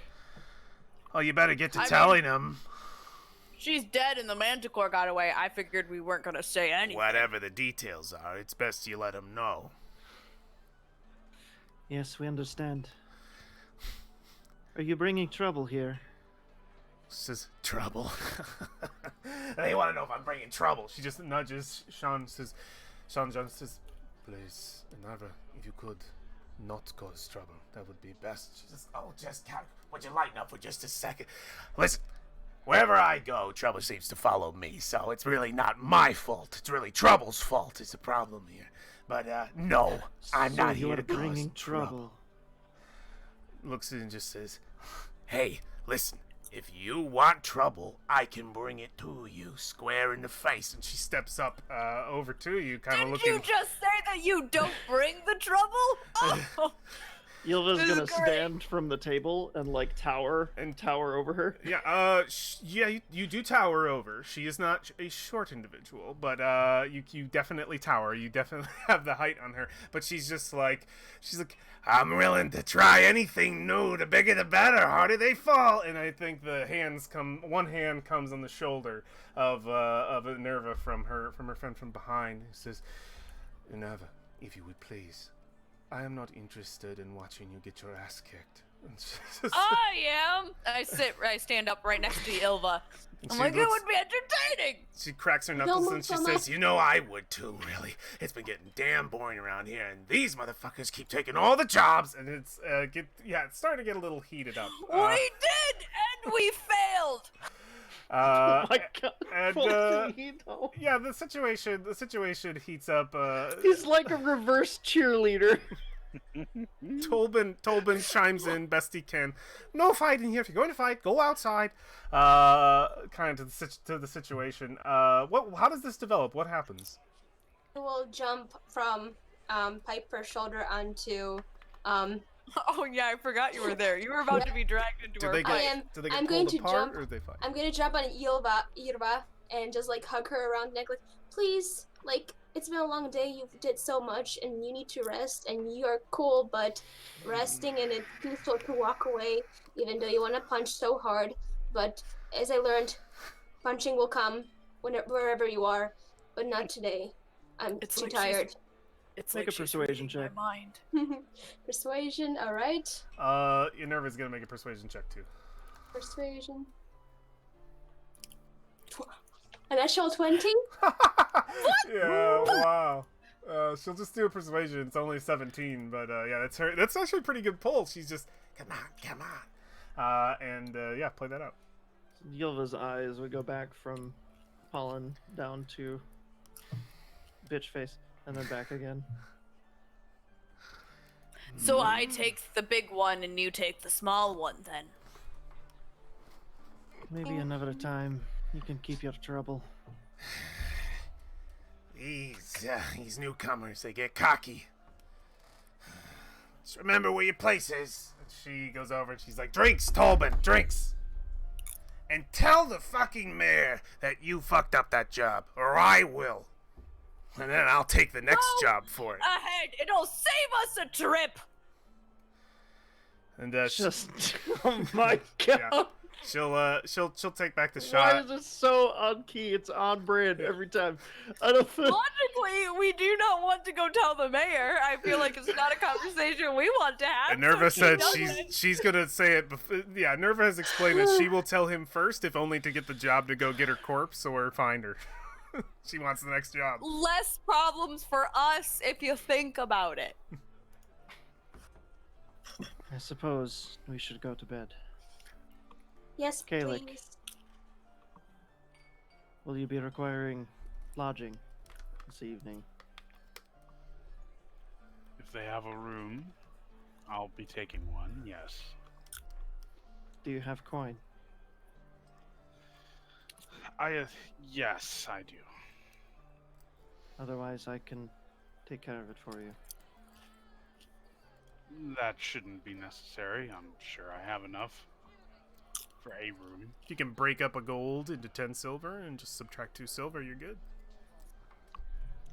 So 2 silver each. Yep, it will be. So 2, 4, 6 on our end. I will subtract 6 since everyone else is broke. Yeah. It's what we get for being unconscious during a manticore fight. Yep. I wasn't unconscious. I don't know who the hell was unconscious except. You know, I was doing great until I got poisoned and hurt really quickly. I was doing great when I made my declaration call to go into battle, but the instant the battle came to me, not so great. So you all are able to purchase rooms if everybody's covered via the map. Yes. the rooms are quaint. They're simple. No need of great detail, but feel free to put in whatever you want to your individual rooms if you want to detail that. But you can get through a night's rest without any disturbance and wake into a peaceful, mostly peaceful morning. The people of the town are quite active. Never forget, Josh, if you need more money, I'm willing to rob, steal, and kill. And all three. Oh, For you. how Never- thoughtful. Never forget. I will Never keep forget. that in mind. Thank you so much. I just want to remind you, there I are don't options. even know. You keep what I can demanding that say. we earn our money, but I can easily obtain it in other ways. Of course. Thank you, Kristen, for the reminder. Okay. Okay. Just Appreciate that. putting that out there. Before we go to bed, Yilva would hand Piper his key. And take it. drag Pollen with her. Oh, the tiny one was gonna be my pillow. You will not be sharing a room with him. He scares me, and I think he's getting comfortable about just grabbing me randomly. I do not trust him. Let's go. Thank you. Good, because I am evil. And Yes, I know. Kalik and Piper take their own rooms, individual beds, which, for at least for Piper, it's way too small. For Kalik, it's small, but enough. Yilva and Pollen get the larger bed. Which Okay, I was doesn't gonna say, matter, how still about small. How about for me? Am I like sleeping? You are, no matter what. There's not a bed in this inn built for you, unfortunately. Yilva. But Okay. it's a curl up situation. It's perfectly fine for Pollen. But yeah. You take. You Yes, take the As a bed. matter of fact, it's more than enough for No. Colin. Well, if you sleep, I can like scooch in. Like I can be the small spoon, or I can do the opposite. You I take the don't know. bed. But you're too. I will be in the corner. It is No, a chair. no. The I can chair sleep on- doesn't fit me at all. I You're right, imagine it like doesn't, trying no. to sit down, It's and too I just small. move the chair. I think the thing that would probably be the one place you could sit in this room would be sort of open window, has kind of a bay to it, and there's a bench.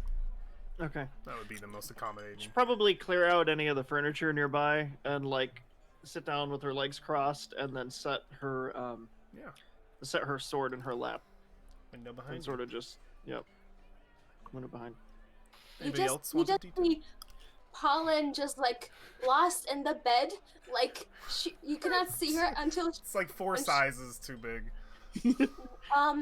I feel it's slightly bigger than expected. I feel like I'm gonna disappear in the blankets. I'm just gonna scoot next to the corner just so I can feel like some kind of like end to this bed. Yeah. You take up 5% of the bed. The remainder is spilled out.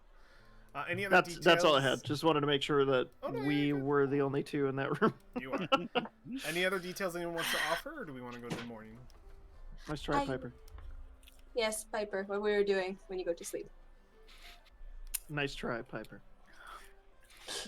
I get a little hungry in the middle of the night, and I wish I had Piper in my room. Pollen. I mean, Pollen. God damn it. You do have Name. Piper in your Why room. did you name me this? It doesn't feel like a bugbear name, you dicks. Sorry. Piper, Pepper, and I Pollen. get hungry, and I longingly think of Pollen and how she would make such a good snack, like a midnight snack. As you're like looking up at the ceiling, and then like Made you hear a good creak call. under you. Is what that sounds like to I me. wouldn't have eaten her because you wouldn't have wanted me to, Ilva. God, but I would have liked to think about it. I'm scared. At some point in the middle of the night, I do go downstairs hoping to get like a late night drink. Yeah, you go downstairs, and you would see that Tolbin is not actually at the bar. There's a different individual who seems to be wearing a similar kind of apron to that of Tolbin, but of a larger size. It is a human fellow. You can see that the floor of the bar actually sort of opens up like a door. It's like a trap latch so that Tolbin can make it to the top, and that's been lifted up to the side, and it is space enough for a human man to move up and down. Someone you have not seen before. He is of a darker complexion, older, wiser face. His eyes have many years to them. His hair is braided back, is a grayish kind of brown, and you can see that there are all kinds of like it's braided quite tight. There are trinkets kind of lacing it, and they are broad-shouldered individual, and they seem to just be going through cleaning a few things. And when you come down, he looks and just says, "What can I do for you?" I was Pillows looking for. fluffed. No, you can't fluff them enough for me. We have new. But Yes. I was looking for what in this world, in this area, they call a nightcap. A nightcap. Yes, a small saucer of alcohol, about that size, and I point to a jug. I've not heard the phrase in some time. Sure. Oh, well, the last one said it was called a nightcap. I just thought all humans were dumb. Looks up, he says, "You have coin?" Oh my god. She's gonna walk around calling every human dumb. Yeah, he looks. He seems completely unaffected by it. He just says, Not "Hmm, on me, but is there an ulterior pay? Are I will you- kill anyone you wish. oh, you will." Yes, And he kind for of one mug of ale. Yeah, you see a little like Christmas of smile on his face, and he just says, "Can you kill my boredom?" Can you point it out to me? He actually laughs and he just says, "You're an interesting fellow." And he takes out a small glass, puts it on the table, and fills it and pours it over. He says, "Consider it on me." I look a little disappointed at the size, but it is alcohol, and I don't have coinage, and apparently boredom is one not to be killed. So, I drink it, savoring it, because I never know when the next one will come. So I do my thing of, like, savoring the moment, and then I probably shoot the shit with this guy for a little while before heading back to bed. Yeah, you totally do. He is of not that he's of like mind, but he has patience that you don't usually experience in most people, with you in particular. He listens to most of what you say. He reacts to most of what you say, even if it's short. But he is a man of few words.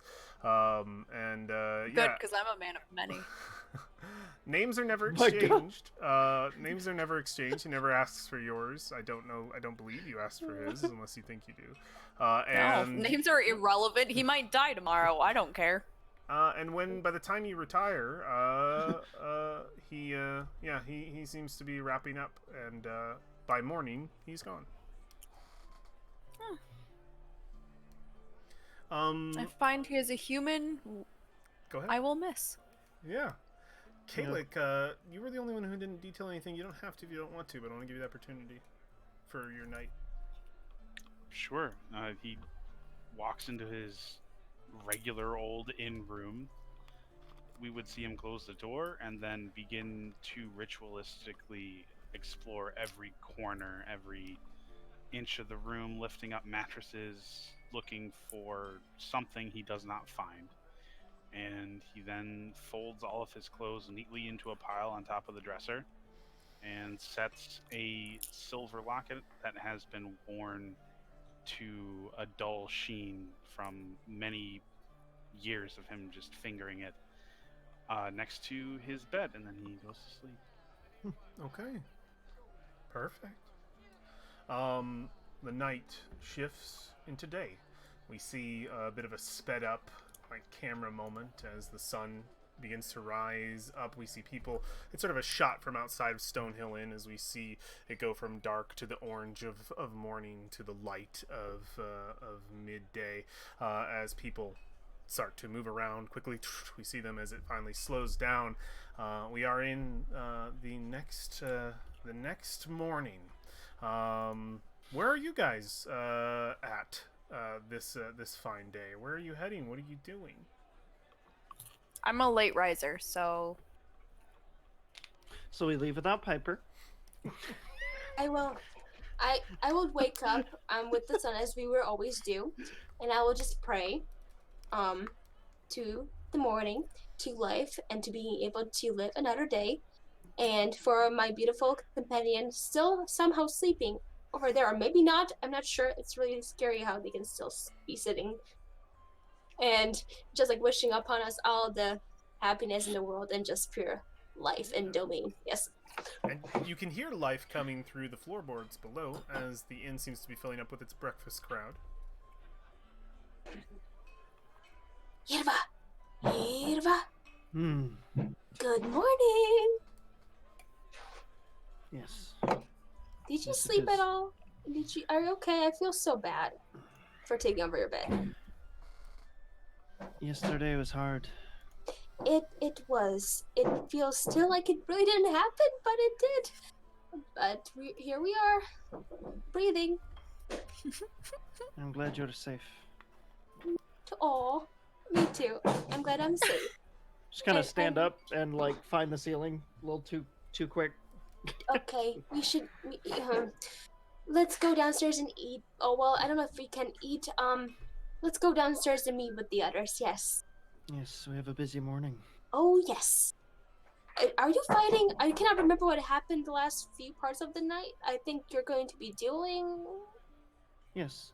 Okay, let's do that. Can you Not, carry not, me? Not us. We will not be doing that. Oh, so I'm not dueling. No. That's pretty wise. Okay. Yes, it is. Yep. Let us go. Yes. And I reach my hands up to you. Okay. Yeah, I guess like pick her up on shoulder wise. Yeah. Yeah. This is consensual. This is permission. Yeah. Yes. It's just always like up, swish, swish, and then Yeah, exactly. Just kind of like a hop Oh my god. right on the cloak. Thank you. How about anybody else, or do we just meet all down in the inn? Common room. We can shift there. Unless anyone- eventually Piper will groggily get up and very like his hair is disheveled, his beard is uproarious. Everything about him screams, I'm not a beauty sleeper. And he comes downstairs all fagrumped. He's definitely not a morning person. It's Yeah. parted to the wrong side or something. I love that. That's great. Like half of his beard defies gravity and it's just like sticking purely out. Yeah. You get a lot of looks. More than usual. You see, I mean, you definitely see, Yilva and Pollen down there. Do we see Kalik as well, or is he? Yeah, Kalik was probably up at the crack of dawn. He's been there for a while. There's some empty plates from his breakfast that he ate maybe an hour ago. And he's reading out of a small pocketbook. We'd move over and sit down with you. Mm-hmm. Good morning. Good morning. Well, you're up and earlier than I am. I am impressed. You did have quite a bit to drink. Yeah. But it was delightful. Slightly, I still don't remember half of it, but it's okay because I am still here. At least you're not hungover. Yeah. That's... Huh. I feel great, actually. Yeah, you're right. It's the quality of the alchemy that you use, probably. Well, Or that not. your constitution betrays you. Ah! Oh, I like that. Oh, you're so sweet. Okay, thank you. The However, on the matter of constitution, I do not recommend the sausage. Okay, Order no something stuff. else. All right. Speaking of Noted. ordering and the sausage, the Stonehill family is in full swing. You would take note that later in the evening, seems to just be Tolbin sort of mastering the helm, but early with their more rushed hours for breakfast and lunch, his whole family, his sons and daughters, his wife and himself, are all about the place behind the bar, serving tables, giving food, all kinds of stuff. Brandon Brandon, get out of here! attacking I know. Kristen with something. It's easy enough to acquire food and drink. Yep. Hey, Strawberries. Kristen. I'll if you pay me, I'll kill him. And with that, yes, right at this point, and having been quarantined with that dickhead for so long, please kill him. It's Please. good to know love is still blooming, even in these dying times. Oh my God, I will probably be a widow. No, I said alcohol. Oh my god. Oh boy. Too fun. Okay, you all finish your morning. I will be right. Piper will be right down. He's there. Okay. I think it's Piper's. Perfect. He's got the wind swept, and he's just kind of like, just like looking down. It's not a morning Well, person. Piper is taking 3 extra minutes to order alcohol at the goddamn bar because Piper's husband is a useless piece of shit. So, I'll be right back. Okay, perfect. Okay. And yeah. All right. So, what of the rest of you? Oh, we're going to be proving trust, if I remember, by dueling, which I still think is like more of like a strength thing, like proving your strength, not really your loyalty. But what can I say? I don't really duel that much myself. Anyway, how will we gonna be doing this? This, or should I be a judge, or should we have some kind of judge there? What's the etiquette of this thing? Where I come from, unarmed combat. First to the ground. This Prove is the way. loyalty by pushing to the ground. Yes, good to know. Rather unorthodox. I'm familiar with duels, but usually it's for a purpose. You can't really prove one's honor with one's fist. Just Yes, you how can. hard you can punch. Weak men hide behind their weapons. The true test of strength is unarmed. What me? Then I am really unworthy. Ha ha ha ha. I'm going There's to find my something- sister. Okay. Yeah, Yep. absolutely. We'll get back to that. Don't let me forget. Yeah, how's the conversation go here at the table with Yova and Kayla? It felt really bad. Now that Pollen's been unfortunately pushed out of it.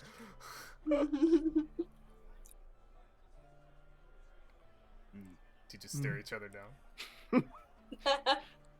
I'm into Well, it. between the staring contest, Piper shows up. I think probably, like, if we're just sitting here at the table, be sizing him up, like, running over the, okay, in my head, how's this gonna go? We're gonna go out. This is, he's maybe a little shorter than me. I think I got this. It's kind of it's very much a, it's this tradition. It's very like shit talk. Get down and dirty with your hands after drinking a little bit. And it's more of a. That's how it works. Yeah, Mhm. yeah. I think it's great. It's very clear how that's how it works. But I can't see why it works. But it's not my job to question. No. This is How does really it how work? you want to do it. How does it work? Where do you come from? Honor is proven through action and through the keeping of one's word.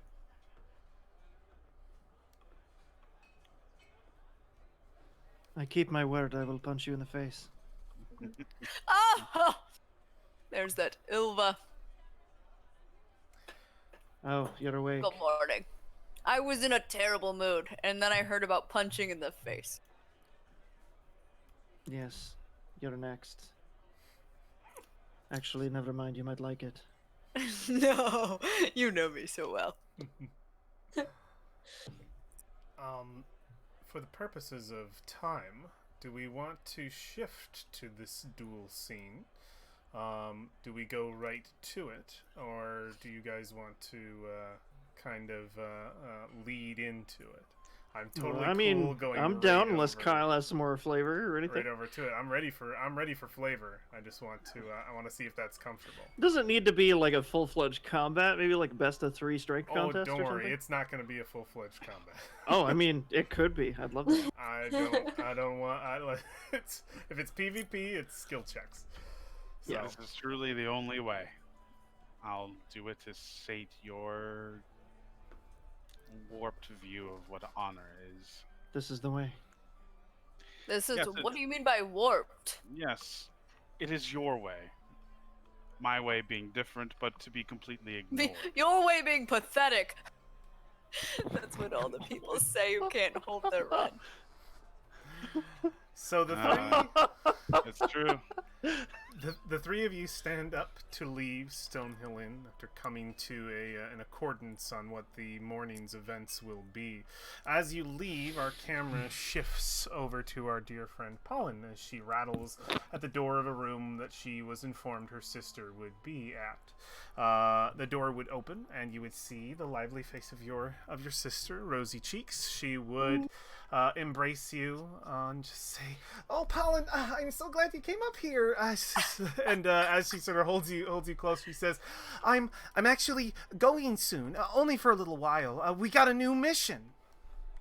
A new mission. All right. What kind of mission? Where are you going? So I know, like, if I'm in the area, I can say hi. Come in. And she turns over. And you can see the only other individual in the room is her companion. Let me get him in here. Talon. Talon. Yep. Yeah. And he looks a little like, should I leave, kind of thing. She says, "Oh, you're fine. And you can Oh, see they're you're in the fine. middle of like packing stuff up. And yeah, she says, "Yeah, Luna pulled it off the board this morning. It's actually going to be quite good for us. We're traveling north to Neverwinter Wood, delivering a wine bottle to some huntsman who lives in a fort out there or something. Something of the kind. But it should be pretty easy. Just one place and then back. So hopefully we don't run into any trouble." Hopefully, just beware. There was a manticore, and I don't know where it flew. But Oh, the manticore. You've heard about them too. Yeah, there's supposed Yeah. to be one flying around nearby. I guess it's got a nest or something. I'm really not sure. But Yeah. Talon here is one of the best woodsmen out there, and one of the best survival trackers of all time as well. And he just says, you don't have to. And she's like, "Oh, shush, you're amazing." And says, "We'll be perfectly fine. So far, we've never run into a random encounter." Good, because we've ran into so many random encounters that I'm still surprised I'm still moving. We were taking them all. She puts her hand on his shoulders. She says, "Well, now I'm a little worried for you. You know what you need? You need to find What? yourself a Talon." I thought I did. I think I do. Talon, do you have Maybe. yourself any like brothers or sisters or anything? And he just says, "My family, they are from across this." And he says, "Yeah, probably not." Okay. But I'm sure there's plenty of really good people here who are excellent at tracking and surviving and foresting and whatever it is those people do who love the trees and stuff. Yeah. Yeah. Well, what are you going to be doing? Are you staying in Vandalin? That's a good question. There's a duel happening with my group to prove Oh. honor. Oh, that sounds unnecessary. It is unnecessary, and I don't know what to do. And when I try to be, like, divided, then they say if you don't fight, you are weak, and I'm weak, and I feel like I'm weak. Whoa, Pollen, no, you're not weak. Who told you you're weak? Well, it sounded like it. It doesn't matter who said it. It is a blatant lie. You are strong, very strong, one of the strongest people I know. muscle and power isn't all measured in brawn. Heart and soul are important too, and us halflings have it twofold. She pinches your cheek, and she pinches your cheek, and she just says, "You are strong, very, very strong. Don't let anyone tell you otherwise. If your friends are having a duel, well, then you go in and you tell them to stop. And if they don't say yes, well, then they are not your friends." Oh no. Okay, I And- will. And remember what Mom always said: keep your chin up and your mind clear. Yes, that's what I will do. Yes. And follow your Thank heart. you. Sis. I will follow my heart as always. Yes. And don't forget to remember family. I will never remember family. No, don't worry. And yeah, And- she does a few more. Like his fucking mom's thing. She does a few more. And then she says, "Oh, I'm gonna miss you so much. I'll be back in, I think about 4, maybe 5 days. Hopefully sooner rather than later." Sorry. It's okay. She says you look like Richard Lewis. Richard Lewis. Richard Lewis? I Nice. yes. I guess we'll have to Google him. We'll have to Google I him. know, I'm Googling it right now. Ani, Yes, I'm just trying to get the cat. Yeah. So, any last words with your sister? I love you. Stay safe. I hope to see you soon. I love you too, and don't you get yourself killed, or else I'll have to come and find you and resurrect you. I should not die? Question mark. But resurrecting would be really kind. Yes. She says, "All right, well," she looks around. She says, "I'm sure there's something I can give you. Oh, here!" And she hands you a scarf. She says, "Mom knitted me too, in case I found you." And so you have a scarf of your mother's. Oh, yeah. And yeah. You would. Is there anything else you would like to discuss with your sister before her trip? If the mission's been going well, our side mission, which we need to discuss, and if some stuff were located as we were sent off to locate some stuff. You want to ask her about a few of those things? Yep. Yeah, when you mention Nomengard, she says she's probably she's wanted to go there. She's heard about it. She knows that it is to the south. You already have the location of Nomengard for the most part. You have a general vicinity. She doesn't have much more information on it. What was the other question though? It's more of like, with what I was thinking for Pollen, they were eventually sent out to locate some stuff and put it back together. Yeah. Yes. I think she would emphasize the gnomes and the devices that they have, and seeing if there is anything tools-wise that could be used to help. And she tells you to keep a keen eye out. She says, "We will find what we're looking for, and those tools, I think they're going to help us." Good. Gnomes are very resourceful, but be careful. We didn't take that job before. Says, Lunan said that the gnomes tend to be kind of on the mad side, so just be careful who you talk to, okay? Don't get stuck in any kind of crazy deals. Try not to. Yes. Yep. Yeah. Is there anything else, or are we No, good to close? lots of hugs, lots of kisses, Lots of and hugs. Yep. And she'll say, "I'm just gonna miss you." And yeah, that's the last time you'll see your sister for a little while. Yeah. Until she returns in a better part of a 10-day. We turn our scene to the outdoors. The situation is a little different, a little less warm, a little less fun. Let's get stopping some... these two fighters. That's gonna be great. Let's get some music going here. I love it. Yep. So, Works for me.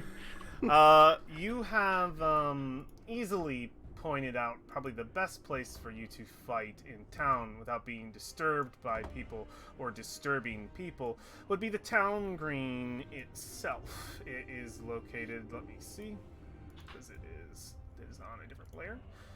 It is right over here. And The reason it is empty and void of people is because usually the town holds a market here in the spring, summer, and early autumn seasons, but the last market closed over a month ago, and this area is empty, all other than a single well. It is covered in snow, and it is a plain, open field. No one could ask for a better dueling site.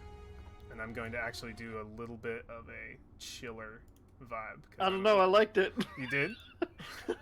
Okay. Works for me. We'll turn it back on. Sure. We see the two individuals, the members of our duel, and we see Piper as well. Please describe. Well, set up the scene for me, guys. What is this? What's going on? I think we haven't heard from Piper in a while, so. Piper does offer to be the one to duel. Who he calls Cadillac at this point. Cadillac. Cadillac? Oh my god. That's pretty great. No. I'll take Cadillac on. I think you need to stay out of this. Why? Why do you think? This is not for you. It's punching a man in the face. It's Go. It's so dramatic. very defeatedly shrugs to the side. He Cadillac does that shrugs. like that mopey Cadillac. that mopey walk where it's like head hung low and he lets his arms swing and he kicks at the ground, just very, very childish. I love He it. walks to the side and then goes, you know what? In his brain, he doesn't say this out loud, but he's like, I can make something out of this. So any passerbys, he offers to bet them on the outcome of the fight. Oh no. You do manage to get a few once you mention a fight, like some of the passerby miners who are in between jobs, the farmers who are jobless at the moment. You do get a few individuals, usually kind of hardened-looking people, solo mostly. No families; they would avoid you. But you get like maybe like This is not family dwarves, friendly. two dwarves, a Yeah. couple of men. It's a 5 silver buy-in, and whoever wins, you split Wow, the that's pot with. expensive. It's just some entertainment, finally. And they, they'll a little bit of crowd appears behind. I think it's behind. It's like over by this. If you guys are on the right map, right? Yeah. Yeah, It's I over. see it. They're like lined up against this wall here, just behind the well, and the fight is happening right here. He does his illusory script to Yeah. write out a contract, They say and it's essentially like 5 silver buy-in, the winners God. split the pot after the house takes 20% of the finances. you get a couple of eyes. Make a persuasion check before this fight starts. Let's do this. Come on, Piper. Oh my god. I really want you to succeed right now. It's expensive. It's It so is. expensive. It is. I mean, And miners then and farmers, they got some money in their Maybe pocket. Come on, +0. 15? 15. 15? You get some eyes, but you do manage to convince a few of them. A couple of them go, too rich for my blood, and they step out just to watch the fight. But you get one of the dwarfs and one of the men, and they do put money in. Say, I'm interested in earning some cash. They don't read your contract. They just write it out. They seem like maybe individuals who don't even know how to read. You're not sure. At It least, works out. at least not what After you this, wrote I down. still earn 2 silver unless more people show up. Absolutely. So, this fight will be detailed with a best of 3 skill check challenge. You will describe to me what you are doing in the fight. One person will go first. You will first do an initiative roll-off, effectively, to see who gets to be the attacker and who gets to be the defender. The attacker will roll first with their skill check, with whatever skill themes to what they're doing, and the defender will roll with whatever skill they are defending with. And any skill goes as long as you can explain to me how it works and it makes sense. So Arcana can work, that kind of thing. And it will be a best of 3, and it will flip back and forth. So after the attacker goes, they'll go to the next person, and then they'll be attacking, the other person will be defending, and it is best of 3. Very good. So let's do a quick initiative roll just to see who is the attacker, Who lunges forth first? It is Kalik. Kalik, how Nice. are you starting this fight, this duel, this proof of your honor? Okay, so I guess he'll throw his cloak back. It'll show off his uniform and the metal that's still strapped onto him. It's mostly dirty steel with some gold flakes still left over. The most notable thing about him is that although his right hand is completely naked of any armaments, his left is gauntleted in some iron gold monstrosity that has a bunch of dials on it. And Asymmetry is sexy. he takes a stance that presents mostly just his left arm, and he curls it up and he said, "Only my fist?" And then he clenches it and lightning shoots off of it. And I think he'll go first, and he'll take a couple steps forward. He moves rather fast for his size. He's definitely had military training, and he throws an open palm strike to hit you in the chest, but what hits you is just lightning and sparks. And I guess Arcana. Sure, For them? roll Arcana. And then, Yilva, you can describe how you are defending and roll. With these descriptions, if you want to describe success or failure, you can always roll first, or you can leave So I it think vague. oh god, as your open palm strike comes in, you're opening with your strongest first, obviously. So I think seeing it come in, probably like a strike back, like throwing her own punch into your open palm, sort of to maybe like break the balance off, or just totally deflect your blow, maybe in the other direction or something. I'd roll athletics on that. Okay.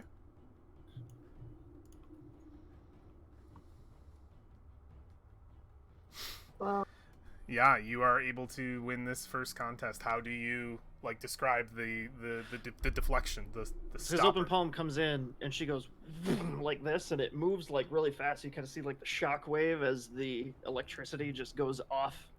It's repelled off of her fist, and I would think, Kyle, if this is for you, throw him off balance. Maybe his gauntlet is behind him now, the other side, and that gives her the initiative back to take the next move Totally. in. Yeah. So, that's where I would put it. Okay, and then we move into the second round. I encourage with this second one to describe something much broader, not a single strike as we have here. I think it's perfect with the first roll for it to be. This next one describes the bulk of the fight. I want you to be very it doesn't have to be crazy descriptive, but give me something that feels like it lasts longer, that it's not just a single attack, that it's multiple things. So this is the bulk of the fight. The first move puts Kalik on defense for the bulk of this beginning of this fight here. So you are the aggressor, Yilva. You can describe and roll. Try to be prod. So coming back at it, I think she would go for his waist to try to like lift him and like up on the shoulder and totally just like flip him over onto the ground. Okay. Since that's the deciding factor, is, first to the ground is. So probably like arms out, you're gonna go lift. Yeah, and would it be like a series of these instead of just the one move? Would it be a constant sort of battle to try to get him off of his feet? And Yeah, onto it the would be ground? more of like a grapple fight, like try to wrestle you down sort of, So, yeah, sort we of thing. we It's would more of a see- submission than it is like pummeling the shit out of your face. We would see the lock happen multiple times. I would love for you to roll, but I think despite the roll, success or failure, there are moments where it breaks off and relocks, and I think that describes a large bulk of the center fight. Yeah. Go So ahead. I think just not athletics, but like straight up strength check, just to see sure. if she can get a lock. One of Yeah. the skills, something on the skill list. You want a skill list? Something on the skill list, please. Athletics would be your basic strength. It's okay to roll twice on the same thing. I'm totally Okay. cool with it. Yeah. Let's go with that. I mean, Sure. that's what she's got. Yeah. If it's just your pure brawn, another Oh. 19. Consistent. Kalik, Good luck. you can roll first and describe after, or it's up to you. Or you can describe first and roll. Well, Beast.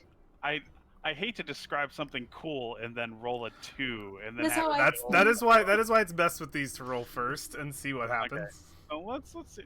Okay. Holy Oh, shit! Oh my So- god! And that's the perfect situation to describe after. Wow. So I think Wow. what we have here is Kalik definitely underestimated Yilva moving forward. He expected to just one palm shock her into a heap on the floor. And he's quickly put back on his heels as she's a lot faster and also a lot stronger than he is. And he discovers that very quickly.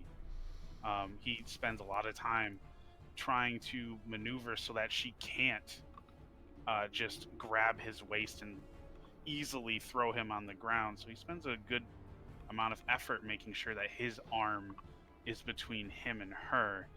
And with every lunge and grapple, he takes more out of the fight with lightning and also almost a byproduct like green haze that comes out of it, which saps Set the Yilva of like her battlefield, breath, yeah. like just robbing that endurance Um, until it's a cloud of lightning and gas that they're fighting in. so this has become quite the fight, and Piper, I think you can see the people who have gathered are really were expecting just your average brawl fist fight, see someone fall to the ground, and a couple of them are just like, it's like watching. It is not too late. It is if the final struck is not hit, you can still You do get your buy-in. The other 5 people come in and buy in They immediately. expected Yes, drunk I'm brawl and they got DBZ instead. Yeah. They all buy in.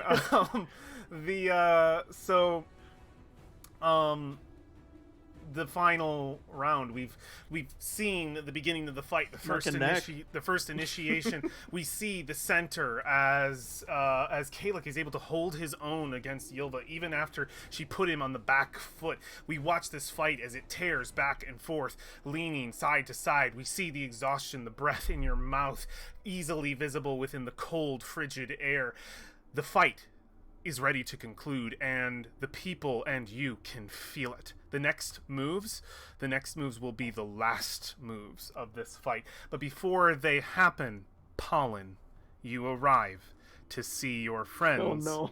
fighting. Well, a new acquaintance and your friend dueling. Don't fuck this up for me, Pollen. I need a winner. I want to give you an opportunity to do Yes. something here if you wish, or watch. It's up to you and what your character would do.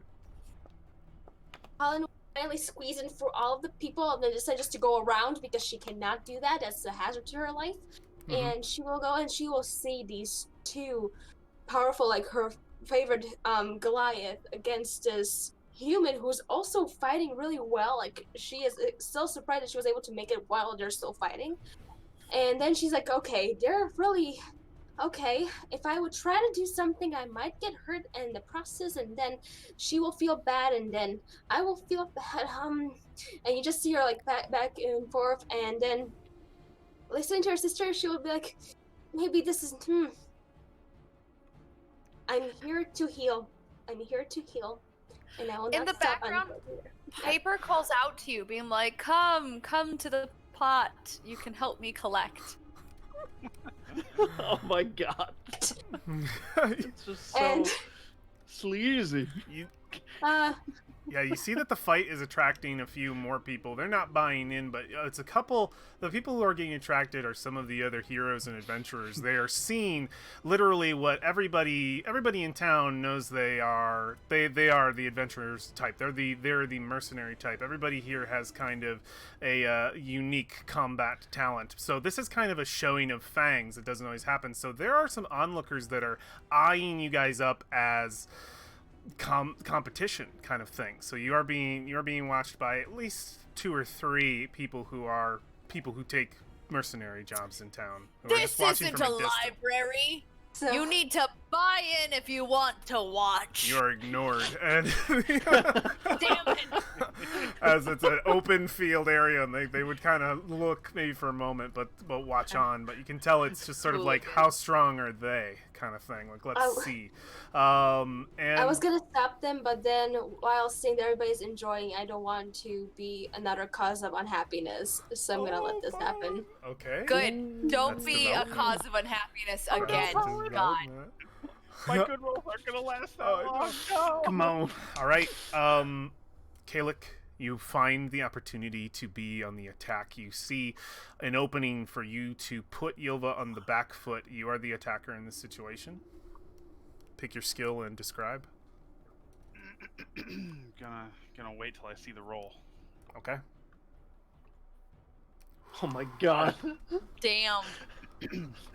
Oh my god. So, I think amidst the cloud of the vapors leaking from his gauntlet and the lightning sparking through the air, he clenches his fist once more, and he sees for a moment the potential for him to truly just stun her to the ground. So he pivots on his foot, and he uses the centrifugal force of him spinning to turn his gauntlet into a giant weight of lightning, and just wham, using his whole body as all the momentum he can to hopefully catch her right in the gut and send her flying with an electric slap.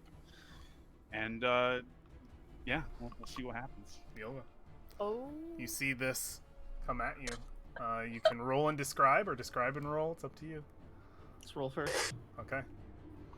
I'm waiting for the crit. It'd be so perfect. It's like, I'll show you. This could be bad. Didn't even need the crit. Yes! Oh my god!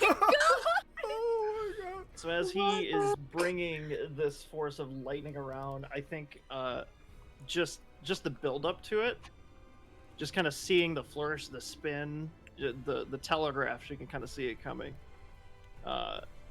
So it's gonna, your gauntlet's gonna come down, and she's gonna put like both of her arms up like this, and your arm is gonna catch like right in between, as she kind of holds it there, and we lock for just a second, and she looks you like dead in the eye, and her eyes are like sparking with the lightning, and she just takes both of her hands and goes like this, and just, you know, electric force that just throws you off your feet.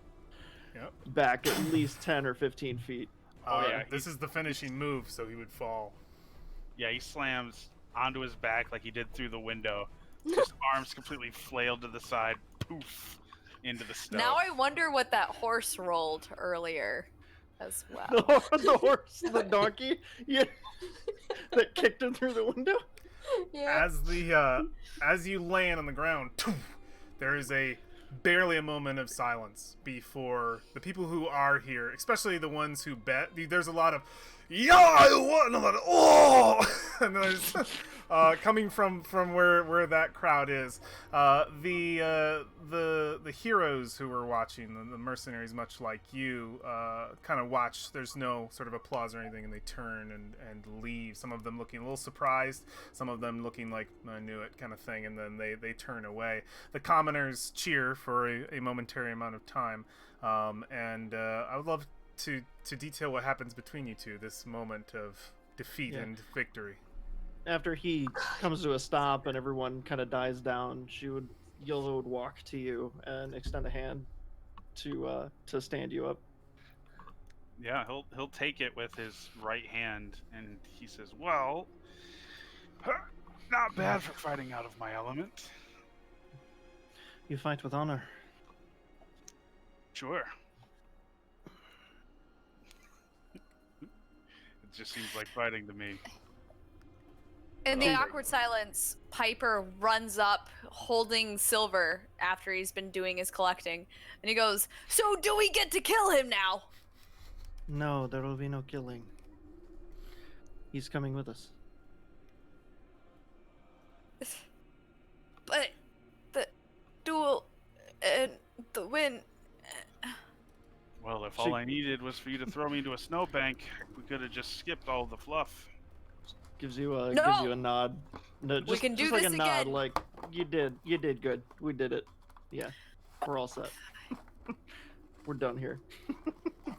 Damn it. Another stupid creature I need to make sure lives.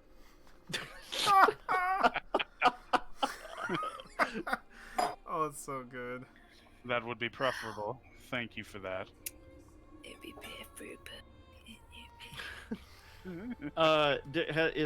Is Pollen still around? Paula far like just watching this. And she looks slightly less cheerful than usual. She's pretty much like holding herself and just Yeah, it's cold. just watching. Ooh. She's Does been anybody oddly need- quiet. Yeah, hi, I'm here. That was pretty powerful. He is powerful.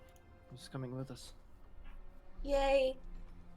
He has proven his strength through the force of brawn, the only thing that matters.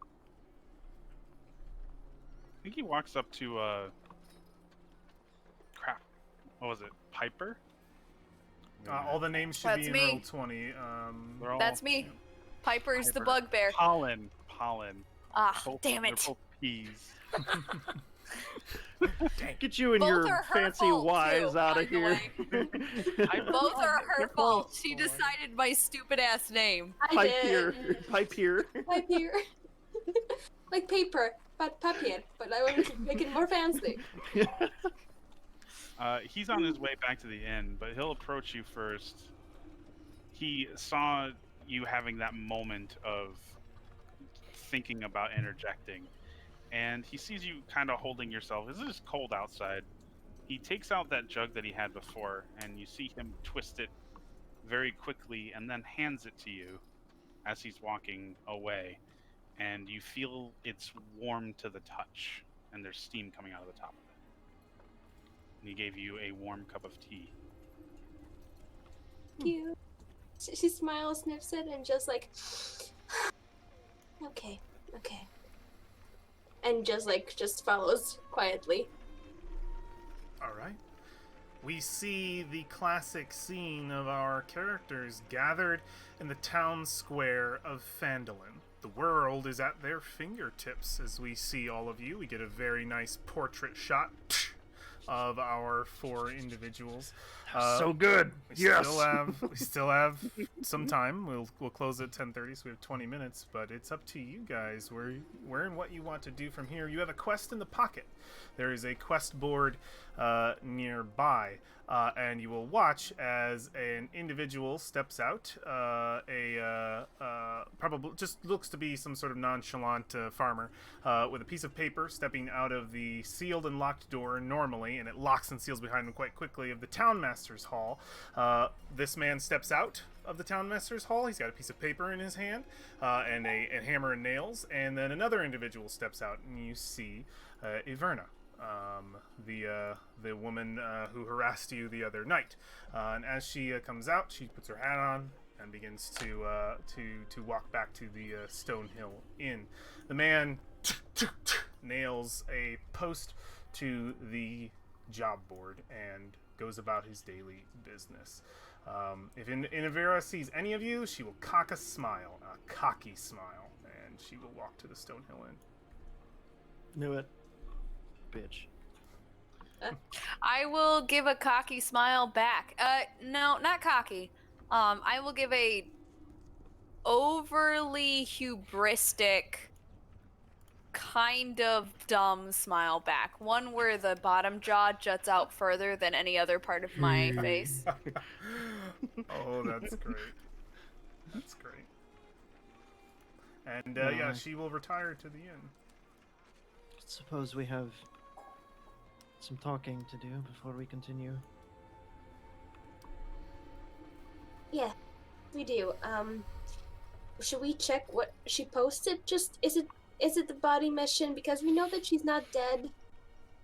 Oh, now I have to do all the checking. Piper walks up and like grabs the posting and just tears it off the wall You Yeah. do. and comes back. Oh, that's so cool. And you see the paper. It is there for you to read in the common tongue.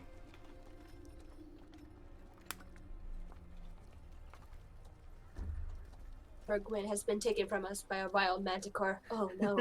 Is Someone- Piper actually reading this, or is he just like holding it? Yeah. He's like Wow. trying to. He's Because no. First, he starts making facial expressions like oh. what does it say? Interesting. Oh, I'm sorry. You wanted to hear. Okay. And then he starts reading it out loud. Hold on, because I am bad with technology. I know you posted something, but it's not showing me. It should be right on this job board here that you're looking at in Roll20. Can you see Roll20? Oh, I saw. I'm sorry. I looked on Discord. God damn just it. zoom I'm in. so- Oh no, that's okay. Yeah, it's actually a page in Roll20. Just zoom I in on got this it. tight text. Okay. Mm-hmm. Our dear.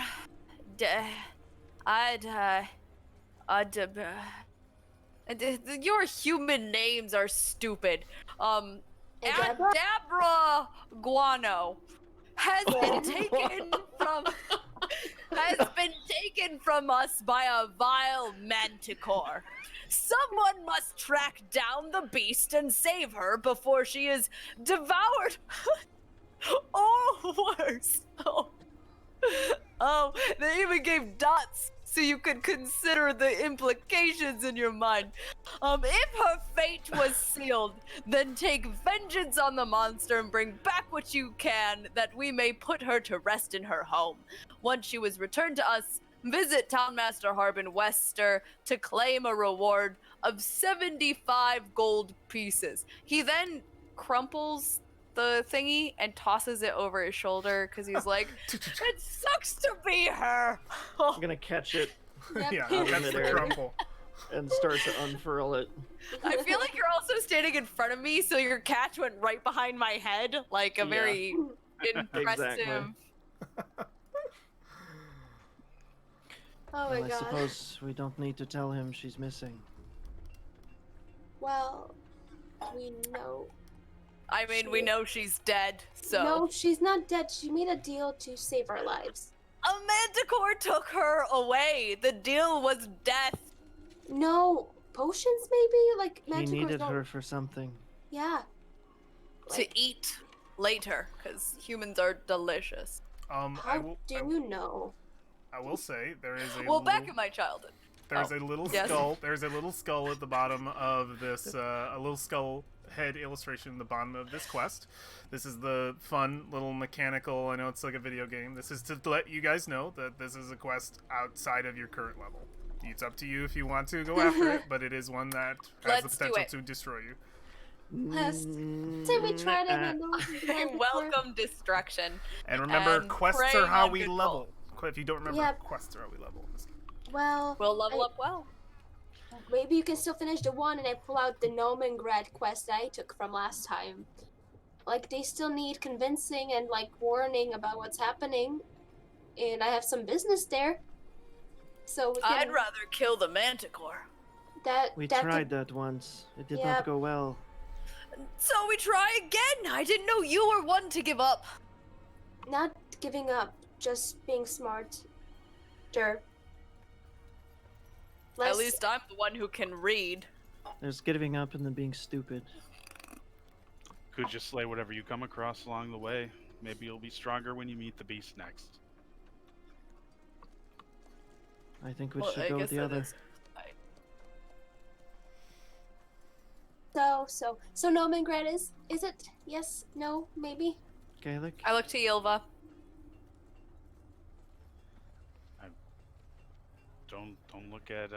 Don't look at me, Ilva. Yeah, Kalik doesn't actually know the details of this quest. I'll remind our party.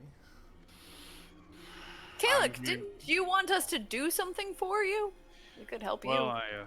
I assumed Her quest that I would sounds help. boring. It sounds like I don't get to kill anything. Well, the thing I need to kill is significantly stronger than a manticore, so Good! I think myself. Let's say we prove our own metal before we go after something as big as what I have in mind. Is it within So your then the power? manticore is the solution. That was sort of my question. Is it within your power to slay a manticore? Is it within my power? Yes, that's a Not, good question. not in the state of my kit. No. Yes, he also lost a battle to you, Yuva, so if you couldn't beat the Manticore and he can't beat you, thus logic, he sucks. So we cannot rely on him. He was brave enough to go toe to toe with me. Yep. Unlike But yourself. the Manticore kicked our asses. That doesn't mean he has no secrets up his sleeve. Well, let's not dismiss his opinion. Clearly, the Manticore is beyond us, and he doesn't want to fight it. So I guess we're going to this gnome place. That is true. What? Everyone is too scared to fight the Manticore, but me. I beat my chest. Yesterday we lost 2 people, and we were more. Well, technically 1, 2, and it's just counting how much we are. We're missing like 1 extra muscle, actually. To be so, fair, that stupid unicorn human was not helping us. It is better that she is dead. You We know will of not lose anyone else. You know of several individuals. If you guys do feel as though you want to split a 5th portion of your reward, but be safer about it, there is a host of individuals here. Some of them are unavailable. That would be the 2 on the end for this particular quest. But all the others that are not darkened out are available to you if you want some help. what the tough mean- one that wanted to fight you? The elven lady. She seemed like she can. Oh, the one with the Inverna. stupid hat. Yes. I liked Sure. her. Yeah, and the calm companion, which will balance our group out. Broad and calmness. What? Okay. I feel slightly. I'm just gonna sit over there and drink my tea. If you think it is best, that is what we'll do. Who thinks what is best? Me? Not you. Magic. Not you. Oh, Get out of here. okay. So, would you guys like to meet with one of these people, or are we going as a party of 4? Sounds like you would like to meet one of these people. Inverna's name was brought up. Do we want to have a scene with that? So out of Yeah, character, Paula and Werner? What's well, Hmm? very quickly, out of character, Paulin clearly wants to do a different story. But then we also have the Manticore. So Yeah. who are Oh. Josh, Ilva said who thinks what is best. So my question is, are you asking Paulin's opinion? Because Paulin can She's- re-declare her opinion. Ylva is referring to Pollen. Yes, for sure. Yeah, so Paulin, 100%. so because like with and this Kalik's whole totally setup here. online- Like, she's cool with Kalik, but, you know, Pollen is... They're much closer, so... Calix seems open-minded, so really, Paulin, you control. Do you want your story to go next? Because it'll be very easy for you to suggest it, because Yilv will go with it. I don't think Kalik will fight much, and I'm beholden to Yilva.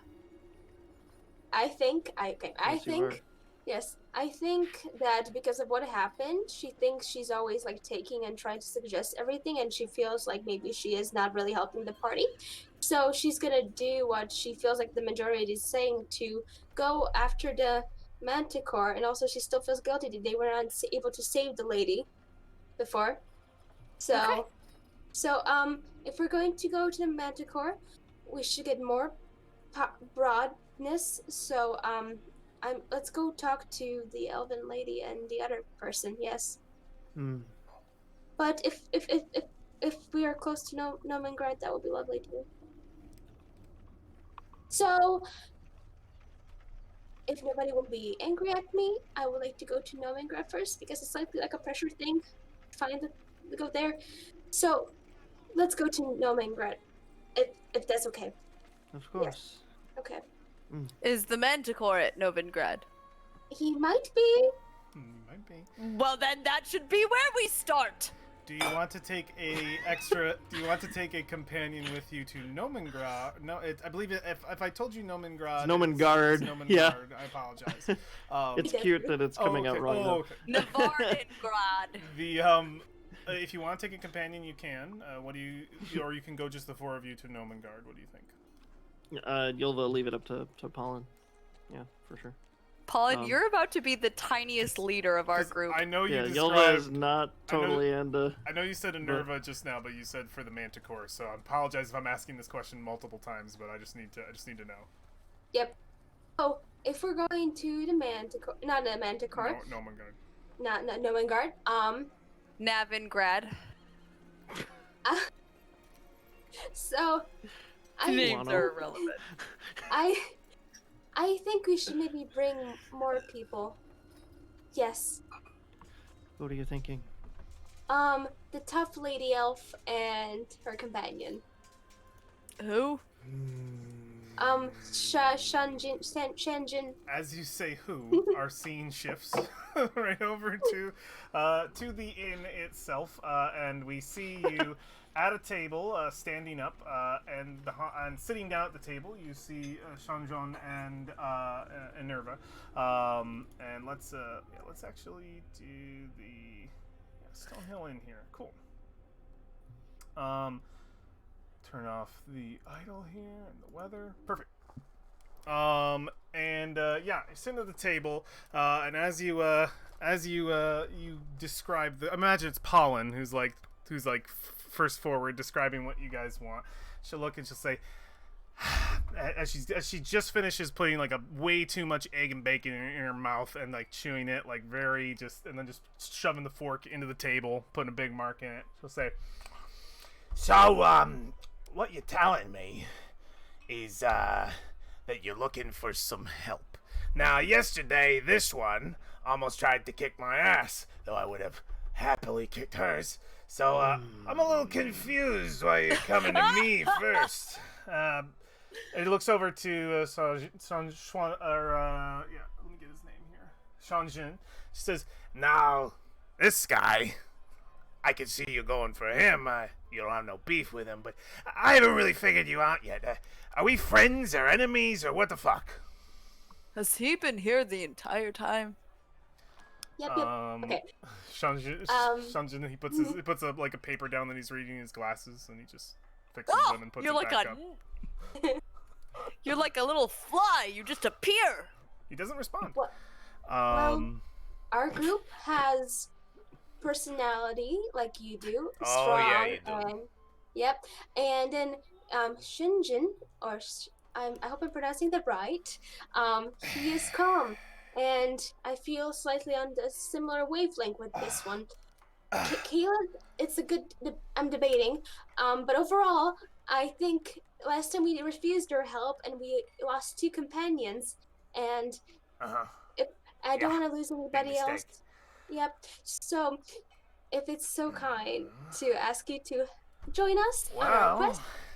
I can't say I haven't been waiting. You see, everybody usually asks me for help. Best blade this side of the Sword Coast. I'll tell you that. You'd be picking quite well with me. Shan John over here, he's fine. She doesn't like promote him at all. He just sort of like looks and says, I am only interested if I'm the only one going.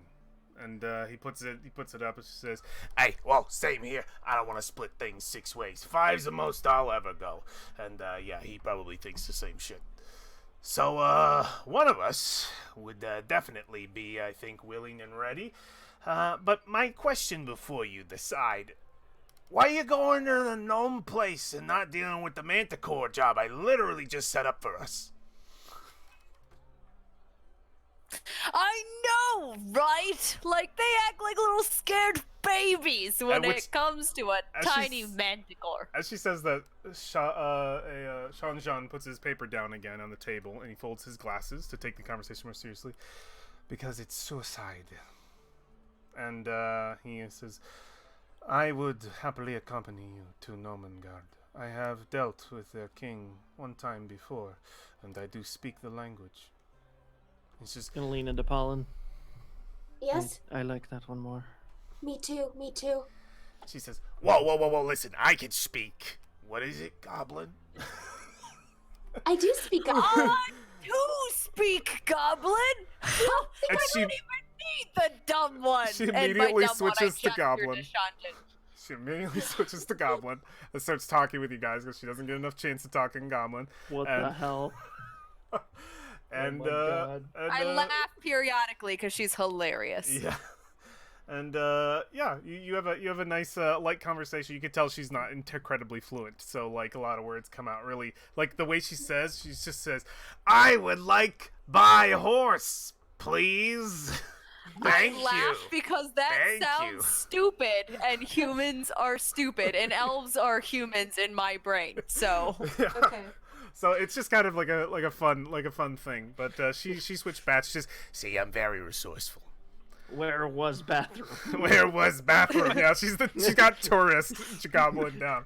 Bathroom in the library. At which point, so yeah, Enerva seems very like, who you gonna pick? Who you gonna pick? Who you gonna pick? library. And Sean just says, whatever decision you make, I am willing to help you if you need it, and if not, I am still right here.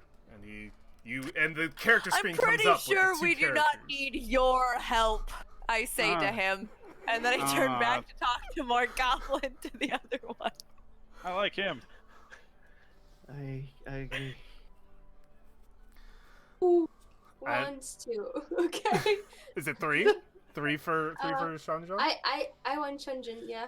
Yeah, and I think as that becomes prominent, she'll say, I mean, you made enough fuck up choices already. What's another one? Fine. And she just steps away and she says, you and me, we gotta play like a goblin drinking game or something sometime. And she heads to the bar. Oh my Golden! god, yes. And she I agree. We're not making a fuck up choice here. she exits the situation as Sean John says, well, seems as though you've picked me based upon my skill of knowing where you are going, speaking the language as well, but I can say that I am not vacant of other abilities. He snaps his finger and a flame appears in front of him, and he just wishes it out really quick. It's not fancy, it's very humble, and he shows no other form of arcane in this conversation. And but also something to note for any arcane practitioners, he has the symbol of necromancy on his forehead. I have a little bit of necromancy. I do notice. He has the symbol for necromancy on his forehead. It's small and it's a birthmark. You can tell, not a tattoo. And he says, "When will we be leaving? Do I need to pack anything? I imagine I will for a journey to So- Nomengard."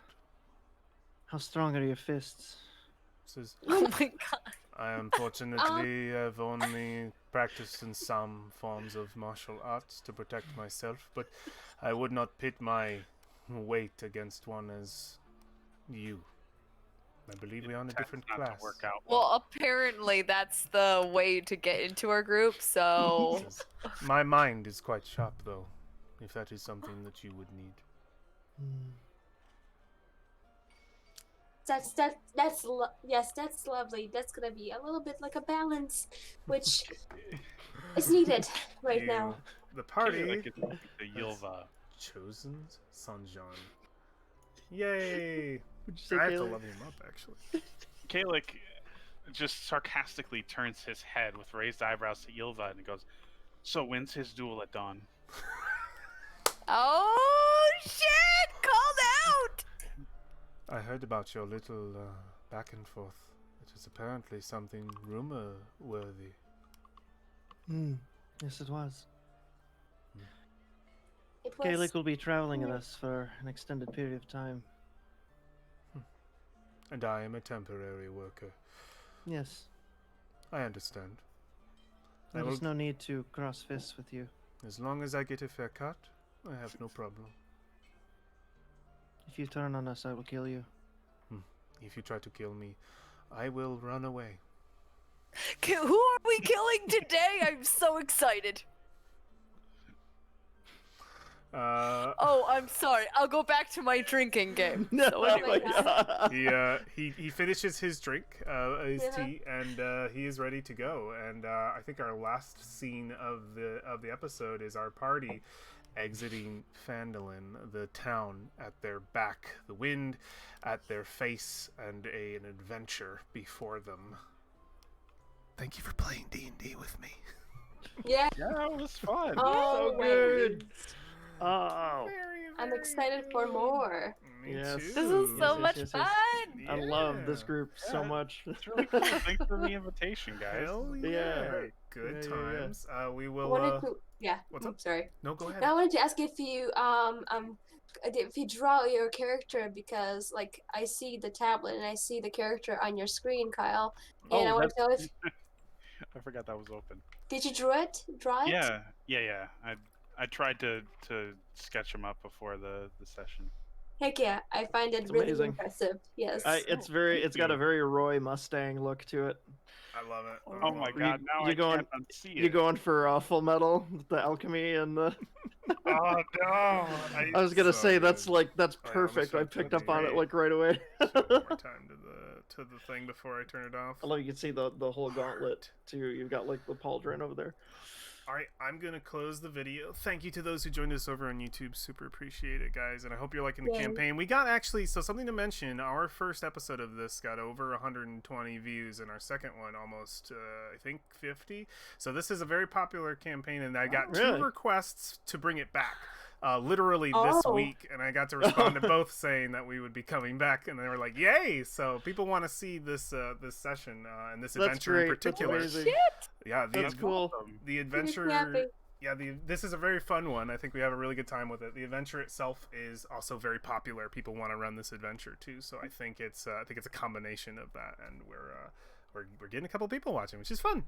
So thank you for stopping by, YouTube people. Appreciate you. You should expect some more of these on Wednesdays. They might not be every Wednesday, but we'll let you know on Twitter and stuff. But expect another one real soon. And thank you to my cast for being absolutely amazing. I had a blast tonight, guys. Thank you very much. We couldn't do without you. You're Can't do it amazing. without you. Yeah. Appreciate it. All right. Y'all take care. We will see you next time. Goodbye.